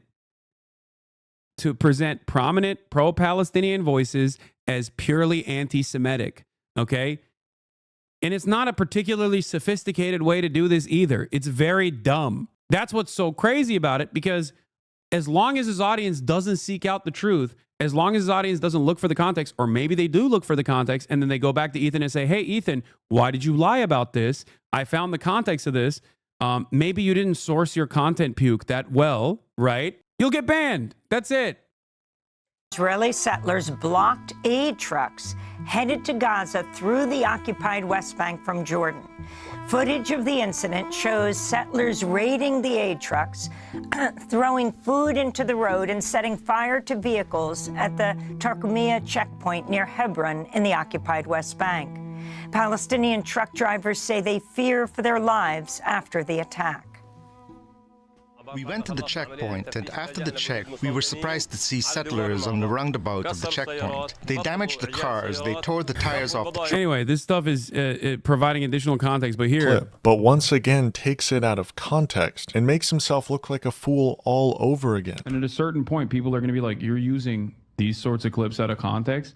Bro, he is so pathetic. First of all, he hasn't watched the video. And this is like one of his main go-tos for any criticism. It's always like, well, why are you deliberately cutting the second time I address the context? Why are you doing that? You know, why are you doing that? Out of context. He hasn't watched the video. What's out of context, bro? Your reaction is out of context. You got no context. Notice how you move the needle. You move the goalpost. Yeah, he literally clips it so that this is me addressing how Ethan cut the inbred thing out of context, and then simultaneously called these guys wonderful, wonderful people, okay? Remember, settler terrorists who are engaging in an act of burning aid that's supposed to be going into Gaza at this point. I said that it's out of context. You demanded I describe to you what the context is, and you immediately moved on, and you're like, well, that's not the major point of the... But you didn't... What is he talking about? Apparently a chatter is calling him out, like, he says, how do you know the context? You haven't watched the video, I'm assuming. Was it? But then he goes, oh, really? Well, you moved the goalpost. It's like, but you didn't answer. You didn't tell him what the context is, so... There was no kick. When you move the goalpost, you're moving it further from the kick. There's no kick. At a certain point, you have to understand, like, okay, well, if this is incorrect, do you like being incorrect? Can anybody tell me what the he's talking about? He hasn't watched it. I have. He hasn't cited anything that's out of context. The video, this is precisely why I said having a back and forth over clip chimps is never going to be productive. This was the reason why, aside from the fact that it really pisses him off, and I think that's kind of funny, and he even cried apparently on camera because I hadn't watched it. Once again, the reason why watching the fucking context puke on stream is not something that I'm terrified of. I will address it face to face, so you can't fucking clip me out of context in person. That's it. That's it. Because you did it after the fact. He's talking about, oh, you're incorrect and you like... What is he talking about? How do people watch him? He literally will talk and drone on about nothing. Why do people watch him? Why is he so handsome? I hate it. Oh, why do people watch him? He just regurgitates words. It's just word vomit. Like, what are you talking about? You're making it seem like this is a formative work. It's very clear what the intention of the video is. Dude, you haven't seen it. The needle, you move the goalpost. I said that it's out of context. You demanded I describe to you what the context is, and you immediately moved on, and you're like, well, that's not the major point of the video. You didn't do the context thing. Yes, I did. You didn't see it, dumbass. I love that him reacting to this and going, I don't understand it. I don't understand it. What is he talking about? Hey, man, why don't you look at the fucking full clip? And not just the parts that you got from the Sex Pestiny community, from the Sex Pestiny subreddit that has migrated over to your subreddit now. Why do you do zero research? Also, it's not even sex pestiny at this point. Like, why the fuck doesn't Dan interfere and go, hey, maybe there's more to the story? Like, holy shit, Dan, come on, big dog. What the fuck is going on here? Like, what is happening? Explain At a that. certain point, at a certain point, you have to understand, like, okay, well, if this is incorrect, do you like being incorrect? I guess you do. How do you know they're incorrect? He's not. What is he saying? If you missed it, here's the part of the video Ethan very conveniently skips over. Chatter was asking for how certain things are clipped out of context. Here, this is a great example. Inbred douchebags in the Like, background, these are just dude. dudes standing A back there. nation entirely Like, comprised hold on. of messy. And this is an ongoing like joke with this community. These are just benign dudes. Just I don't know what the fuck they're doing. It looks like they're doing charity or something. It looks like they've got water or box. They're doing charity. Like, you have to be insane, legitimately, to think that I would look at a bunch of Jewish guys doing charity and call them fucking inbred. Okay? You would have to literally be insane. Here's the context. Remember, by the way, this is a video that he quote unquote researched for months. Or something like they're helping, and he's going, "Oh, look at these." It's like, bro, who are you? Who are you? Like, how dare you? Guys, the Israeli police is investigating the attack on the Gaza aid convoy. Israeli security forces are paid to stop this happening. They either could not or would not, but clearly did not prevent Israeli settlers attacking an aid convoy yesterday from the West Bank bound for Gaza, where, say aid agencies, hundreds of thousands of civilians face famine. But during the unloading and loading, settlers attacked these trucks, destroying the products and burning them in a systematic act of sabotage. A continuation of images seen yesterday as settlers destroyed food at the same crossing point. So, does that make sense? Do you understand now? And I mean every single clip that he used, every single one is exactly like this. Where's that one chatter who asked that question? I assume he f***ed off immediately after coming in and saying, like, this is, no, he said some other stupid shit. I mean, that's clearly not the messaging of the video. If you're saying his claim is you scared him, like, do you have any media literacy whatsoever? Do you think I need media literacy to understand a YouTube drama slop video? Like, what are you talking about? You're making it seem like this is a formative work. It's very clear what the intention of the video is. And also, notice how you move the needle? You move the goalpost. I said that it's out of context. You demanded. Oh, wow. So now this is doubly cut, doubly devoid of the context. Okay? The initial clip is presented to make it seem like I'm saying, like, oh, random Jewish people, or like Jews are inbred or something like that. Okay? Then he plays that on his stream where I react to a chatter and explain to the chatter how Ethan actually purposely manipulates clips to drive home a fucking point about my supposed anti-Semitism, okay? And then when I react to that, he clips that out of context too. He just chops the context again and again. This is precisely the reason why entertaining the fucking content puke is idiotic. I'm sure on Wednesday, he is going to do a couple different things. Is Wednesday the day that he's, tomorrow he's going to be live, right?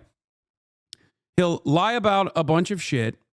He'll then turn around, okay, and say, Hasan is too scared of my brilliant content puke, okay?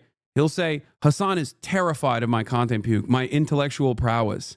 I've dominated him in the marketplace of ideas. Then he'll turn around and clip a bunch of shit that I looked at today out of context to extend his crash out. This is why this is a purely unproductive, idiotic agent. Okay? I stand on my position, and that is that Ethan Klein is doing Hasbara, either because he's fucking stupid and doesn't know the history of the nation state that he's trying to defend, or because he's malicious. Okay? It's got to be one or the other. Either you're fucking stupid and you don't know the history of Israel, or you don't know the history of Palestine, or you are intentionally obfuscating the truth. Maybe it's a bit of both. I don't know. Or maybe it's a secret fourth thing. I genuinely don't know. Okay? And people in the chat are saying paid. No, he's not fucking paid by the state of Israel. You guys are stupid. Okay? That's ridiculous. This is entirely too narcissistic. But ultimately, it's one or the other. We just looked at even a couple different instances where he just straight up does not understand how the Nakba occurred. He straight up he straight up compares Jewish people from Arab nations voluntarily moving to Israel or leaving their countries, some of which were literally pressured by the Israeli state, because that was the settler colonial project's goal, was to bring as many Jews to Israel as possible, because that's what you do when you're a settler colony. Okay? And he just straight up fucking incorrectly interprets all of that to a degree that I think is unconscionable and completely propaganda for the state of Israel. That's it. He is doing propaganda for the state of Israel. There are so many people, so many resources, academics that he could rely on. But no. Okay, take a look in the mirror, my friend. 46-month subscriber. Debate lording at 10 p.m. is crazy. My brother in Allah, you are watching an edited video from your own community. First of all, this person is not... Wait, what? Oh my God. Wait, 46-month subscriber went, take a look in the mirror, my friend. My brother in Allah, and then said the N-word. Bro, are Ethan fans okay? Is this a Sex Pestiny fan or an Ethan fan? Like, how does that happen? Bro just said the N-word with the ER. Did he get hacked or something? What is this? One content puke later. Normal guy otherwise, okay? Normal guy otherwise, Nick Pollum fan, okay? Will is the best. And then watches one content puke and instantly... just saying the N-word. Are you all right, dude? What the fuck? This dude had a mental break, I think. He was a fan of mine a couple years ago, too. I really want to investigate what happened here. You know what I mean? Like, I want to unban him to ask him. Oh, they unfollowed. Following since October 1st, 2020. Unfollowed after 5 years. And his last message in the chat is just the N-word with a hard R. Wow. I guess we'll never know what the fuck happened. Oh, he's an Asmongold fan? I'm out after Asmon's comments? No, he's not saying he's after. He's out. He's not an Asmon fan. You can't say that he's an Asmon fan from this. Oh my God, account suspended or deactivated. One of the funniest things that people don't understand is that I probably have like 11 Twitch moderators in my chat at any given moment because of the political content that I cover. And if I'm actually in violation of terms of service, they'll fucking clap my ass cheeks, okay? This is why people don't understand that others who routinely violate terms of service by saying the N-word or telling me to kill myself oftentimes get, clapped instantaneously. That's why it's so funny when they're like, yeah, dude, Hasan is in the pocket of Twitch. Meanwhile, it's like, no, they're making sure that I'm not fucking up and saying some shit that will make it to front page news. Anyway. Describe to you what the context is, and you immediately moved on, and you're like, well, that's not the major point of the... But you didn't. What is he talking about? Apparently a chatter is calling him out like, he says, how do you know the context? You haven't watched the video. I'm assuming was it. But then he goes, oh, really? Well, you moved the goalpost. It's like, but you didn't answer. You didn't tell him what the context is, so there was no kick.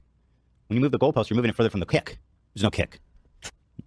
At a certain point, you have to understand, like, okay, well, if this is incorrect, do you like being incorrect? Can anybody tell me what the he's talking about? He hasn't watched it. He hasn't cited anything that's out of context. He's talking about, oh, you're incorrect and you like... What is he talking about? How do people watch him? He literally... I like that he clipped it out of context, or at least got it from Sex Pestany's subreddit out of context. And now he's just confused by it. He's like, what is he talking about? Why are people watching him? It's like, brother, you have the capacity to look for the context. You know what I mean?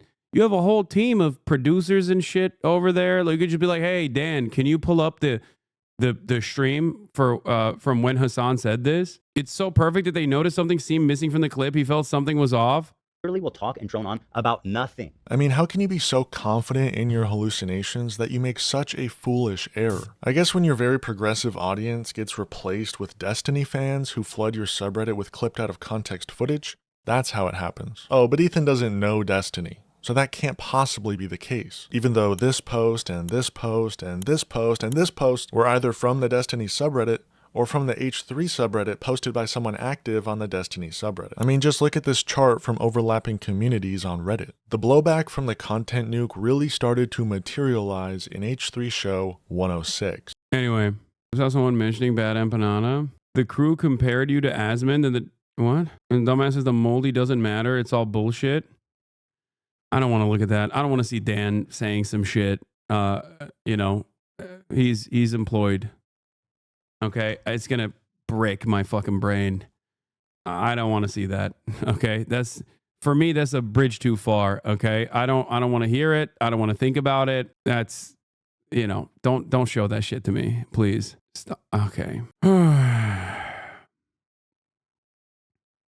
Is a reconciliation possible? Brother, what are you talking about? This man is literally spending insane amounts of time fucking not only lying about me in like very obvious, very noticeable, very silly ways, but also he's actively defending Israel, which lying about me is one thing, okay? Make all the drama slop you want to make, okay? Go ahead, king. But fucking coming out and just doing the shittiest Hasbara that I've ever fucking seen is unacceptable.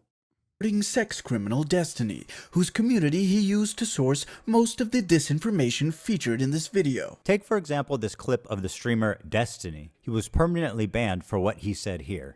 That community is never worth engaging with. There's just no point in doing it.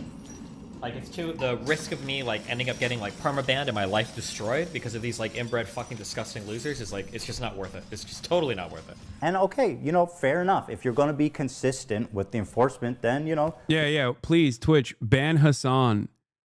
Please. Please ban Hasan.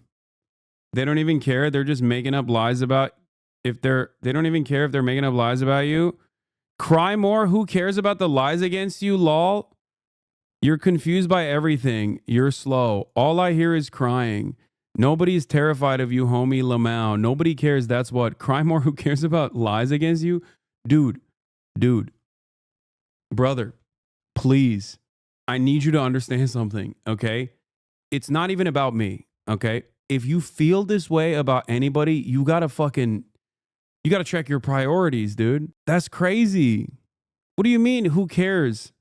Lamau, cry more, who cares? I mean, I'm not even fucking crying. They're actively clipping this on Twitter. Seek help, my man. This is not good. Truly, it's not good for you to have this level of hatred in your heart, you know? But yeah, like I said, they'll clip stuff from this limited reaction that I had, also out of context, and they'll go off of that context and we'll continue the farming operation, you know?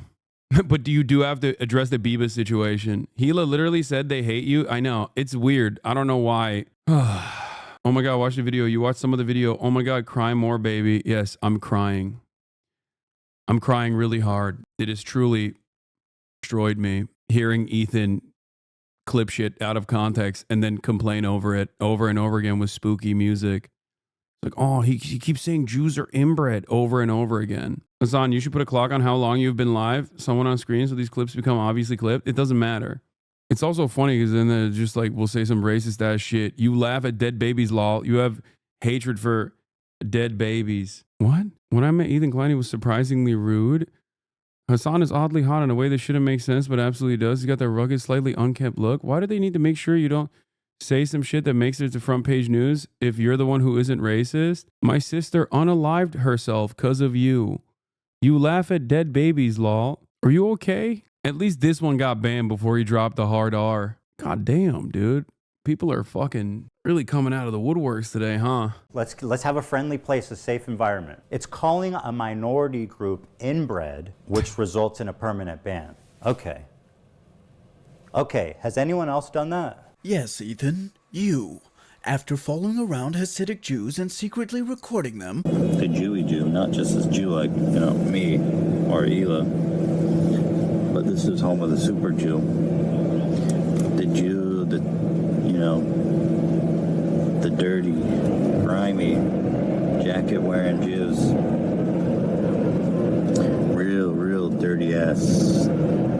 Nasty.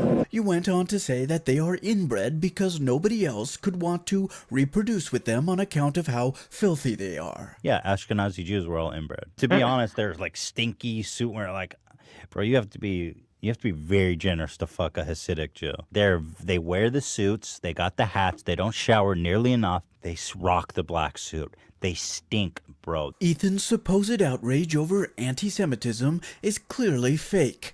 He is singularly concerned with criticism of Israel, and even insisted that Twitch put a Jewish organization, heavily implied to be the ADL, in charge of censoring criticism on Zionism. It's official. Twitch has said Zionism as a slur is no longer allowed, people. So who's going to make that call? If it was like some Jewish advocacy group that was involved in these decisions, then I think like, okay, that might be legit. For the record, the ADL considers all criticism of Zionism to be anti-Semitic. Ethan is an uneducated moron who is spreading political disinformation in defense of a genocidal apartheid state. Jesus Christ, dude. Bro, I came into watching like a month ago, so this is a fucking ride. Ay, ay, ay. Yeah. Can't believe I love how your ops like E and Diddy Saltman have constantly defeated, looking constantly disheveled, knowing how pathetic they are. I mean, what do I say? Jesus Christ. Community in and of itself is already knowledgeable enough that if I were to just like play the fucking content puke on its own and just walk away for the 2 hours and 30 minutes or however long it fucking is, you would already be able to address it in real time, you know? Do a show. I'm surprised someone hasn't already made like all the out of context clips. Like someone like Lil Bear hasn't already taken all the out of context clips and then expanded them to offer what I was saying and how Ethan maliciously clipped it. Show you guys how I see Israel, because you don't see that when you listen to Hasan and you hear all these fucking like mega lefties talking about it like it's some super racist, like crazy, like Jim Crow style of society. Like, I can't wait to show. Okay, I don't want to look at this. This is too much. Watch Bad Empanada's content, Czar La Bamba. The people demanded. Dog, that shit is 4 hours long. You're out of your freaking mind if you think I'm gonna watch. If you think I'm gonna watch 4 hours of Bad Empanada, you're crazy. No disrespect. I'm glad he did that. And I'm sure the way I see it, like Bad Empanada probably addressed all of the fucking insane shit that Ethan said. All the insane shit that Ethan said that's like just objectively wrong and ahistorical. And most likely doesn't give a shit about what was like clipped out of context in terms of like what I have said. But yeah, this is interesting. The disinformation tracker. I was unfamiliar with this channel. On his alt channel, he uploaded 5-10 minute scripted and edited videos on most of the points in the Bomba. I started watching in 2021 when I met my girlfriend of 3.5 years now. I used to be a moderate conservative Trump guy who watched Jordan Peterson. This has been a wild ride, lol. This shit has been mad funny, but also kind of nutty in retrospect. Yes, I mean, look, there are many others like you in this community. That is also partially the reason why. But if it's out of context and you show us the context, I'm going to lose my mind. I literally just did for at least 5 of the key things that he brought forward in his argument. What the fuck? Now Ethan will clip me just reacting to this chatter and be like, why does he keep saying he looked at the context? He never did. Hello, everyone. I just like... In his content nuke on Hassan Piker, Ethan Klein heavily implied was good about the story of Anne Frank's is simply that she did not hate the Germans who genocided her and her family, nor fight back against them, which he frames as resorting to violence. Let's talk about what this implies about his worldview. Yeah, I didn't even see that part. That's an insane thing to say. Here's the condensed version of the Bad Empanada video. Okay, we're not gonna... That's crazy. He's made condensed versions of every part of this. Sex pest Ethan Klein harasses teenager, content nuke destroyed, number 10. Has he not heard of the Warsaw Ghetto Uprising? I am sure he did. But yeah. Bad Empanada doesn't seem very bright. No, Bad Empanada is a psychopath, but a brilliant one. No, he is... His shit is airtight. He's just like a complete psycho on social media. I like, if you remember when he was talking about like loner box and stuff in the past, like, I don't entirely trust him when it comes to like drama. You know what I mean? About like people that he despises. But his work, especially his standalone work that is heavily sourced, Like if you were to watch just his YouTube videos and had no fucking clue, if you were to just watch his YouTube videos on history, on various instances, like various revolutions, revolutionary figures, just history in general, it's incredible. He is very good at doing breakdown videos. On the other hand, when he talks about like, you know, when he just talks about other content creators, he's definitely wild. You're describing how I know about him, lol. I don't use Twitter. Yeah, I'm telling you right now. Okay? Listen to me. If you don't know that he even has when you say he's a psychopath, you realize this in context of him giving no quarter to genocide supporters. He's talking about V&D's pedo allegations for years. He's right about everything just too early. Dude, come on. We're in the game of optics, okay? Come on. We're in the game of optics. I'm literally telling you right now, I just said he has brilliant videos, okay, that are incredibly well sourced, addressing a chatter that said he doesn't seem smart. No, he is. He is. He's very smart. And he's also incredibly well read. But like, let me have this. You know what I mean? Sometimes you're exaggerating. He's just a bit mean on the timeline. Okay, listen.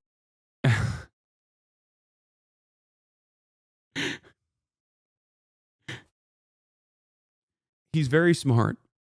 But when you're in his crosshairs, he will fucking definitely take it multiple steps too far. Okay. Also, there's no reason to have this back and forth. Okay. He said he's left's attack dog at your order on the recent Deprograms episode. Oh God. He's also said before, at best you're center left.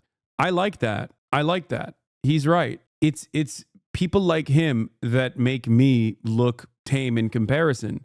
And it's not necessarily wrong or bad. Okay. It's good.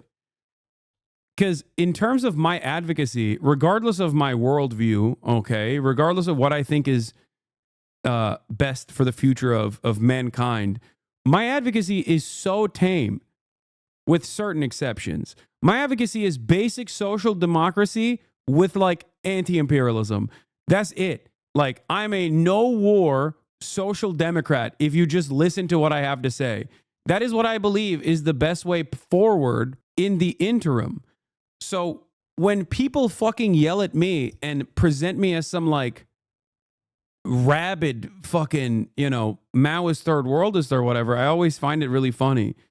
Like, you ain't never seen a real fucking third worldist, you know? And it's not even a con. It's not like I'm sheltering my true opinion. This is my true opinion. I think that in order for there to be any sort of class consciousness in the United States of America, we have a lot of organizing. We have a lot of advocacy that we must engage in. Okay? There's no labor militancy in this country. It's not even me hiding my power level, especially because I openly admit what my perspective is all the time, you know? But even then, for the average American, they hear me advocate for they hear me advocate for like modest expansions of the pre-existing welfare state. And they go, that's the most radical communist thing I've ever heard. This guy must be killed. We must kill this man immediately. He is a genuine threat. I mean, look at this. All this like extended Ethan Klein crash out included. How the fuck did it happen? It happened because my radical perspective is, yeah, I don't think you should do a fucking genocide on an apartheid state and 75 years of occupation. Of course people are going to fucking lash back at that. Of course, people, when you push them into a corner, are going to fight out of that corner. What the fuck are you thinking? That is my radical perspective here.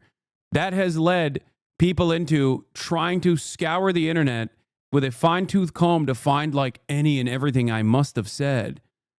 Any and everything I must have said that, ooh, he's laughing at dead babies. He wants to kill dead Israeli children. He wants to kill Israeli children dead. Like, it's like fucking ridiculous. You're an insane person, you know? Is there a video with all the context? I'm confused and would genuinely love to hear like why some ugly things were said. In terms of like, here, this video is the one I'll always point to. Here, there's numerous videos. But I would say that this is the best one, okay? Ethan Klein versus Hasan Piker explained. Now, this video is from 4 months ago. 5 months ago. If you watch this video to completion, you will realize that I'm actually addressing a lot of the points that Ethan brings up in his content puke. So how did I actually address these points before the content puke came out, you might be wondering? Okay? Virtually all of them. So how? How is that possible? Did Ethan not see that this video exists? Did he not recognize that there was a video out there of me basically describing my position on a lot of the arguments that were being launched? How did I pre-watch his content puke? Do I have the power of witchcraft? Do I have the power of seeing the future? Or perhaps the content puke is an assortment of clips that were clipped out of context long before this content puke ever existed. You have a lot of hate in your heart. Take a break from the internet and do some soul searching. I mean, I hate racists, if that's what you're talking about, but I think I'm good. Here come the alts? No. I mean, the premise of the nuke is that he's a dumb fuck who didn't even research his own podcast host before starting a political show. It's embarrassing. I mean, yeah. That's it, though. God forbid, you're not racist? No. This is shocking to you?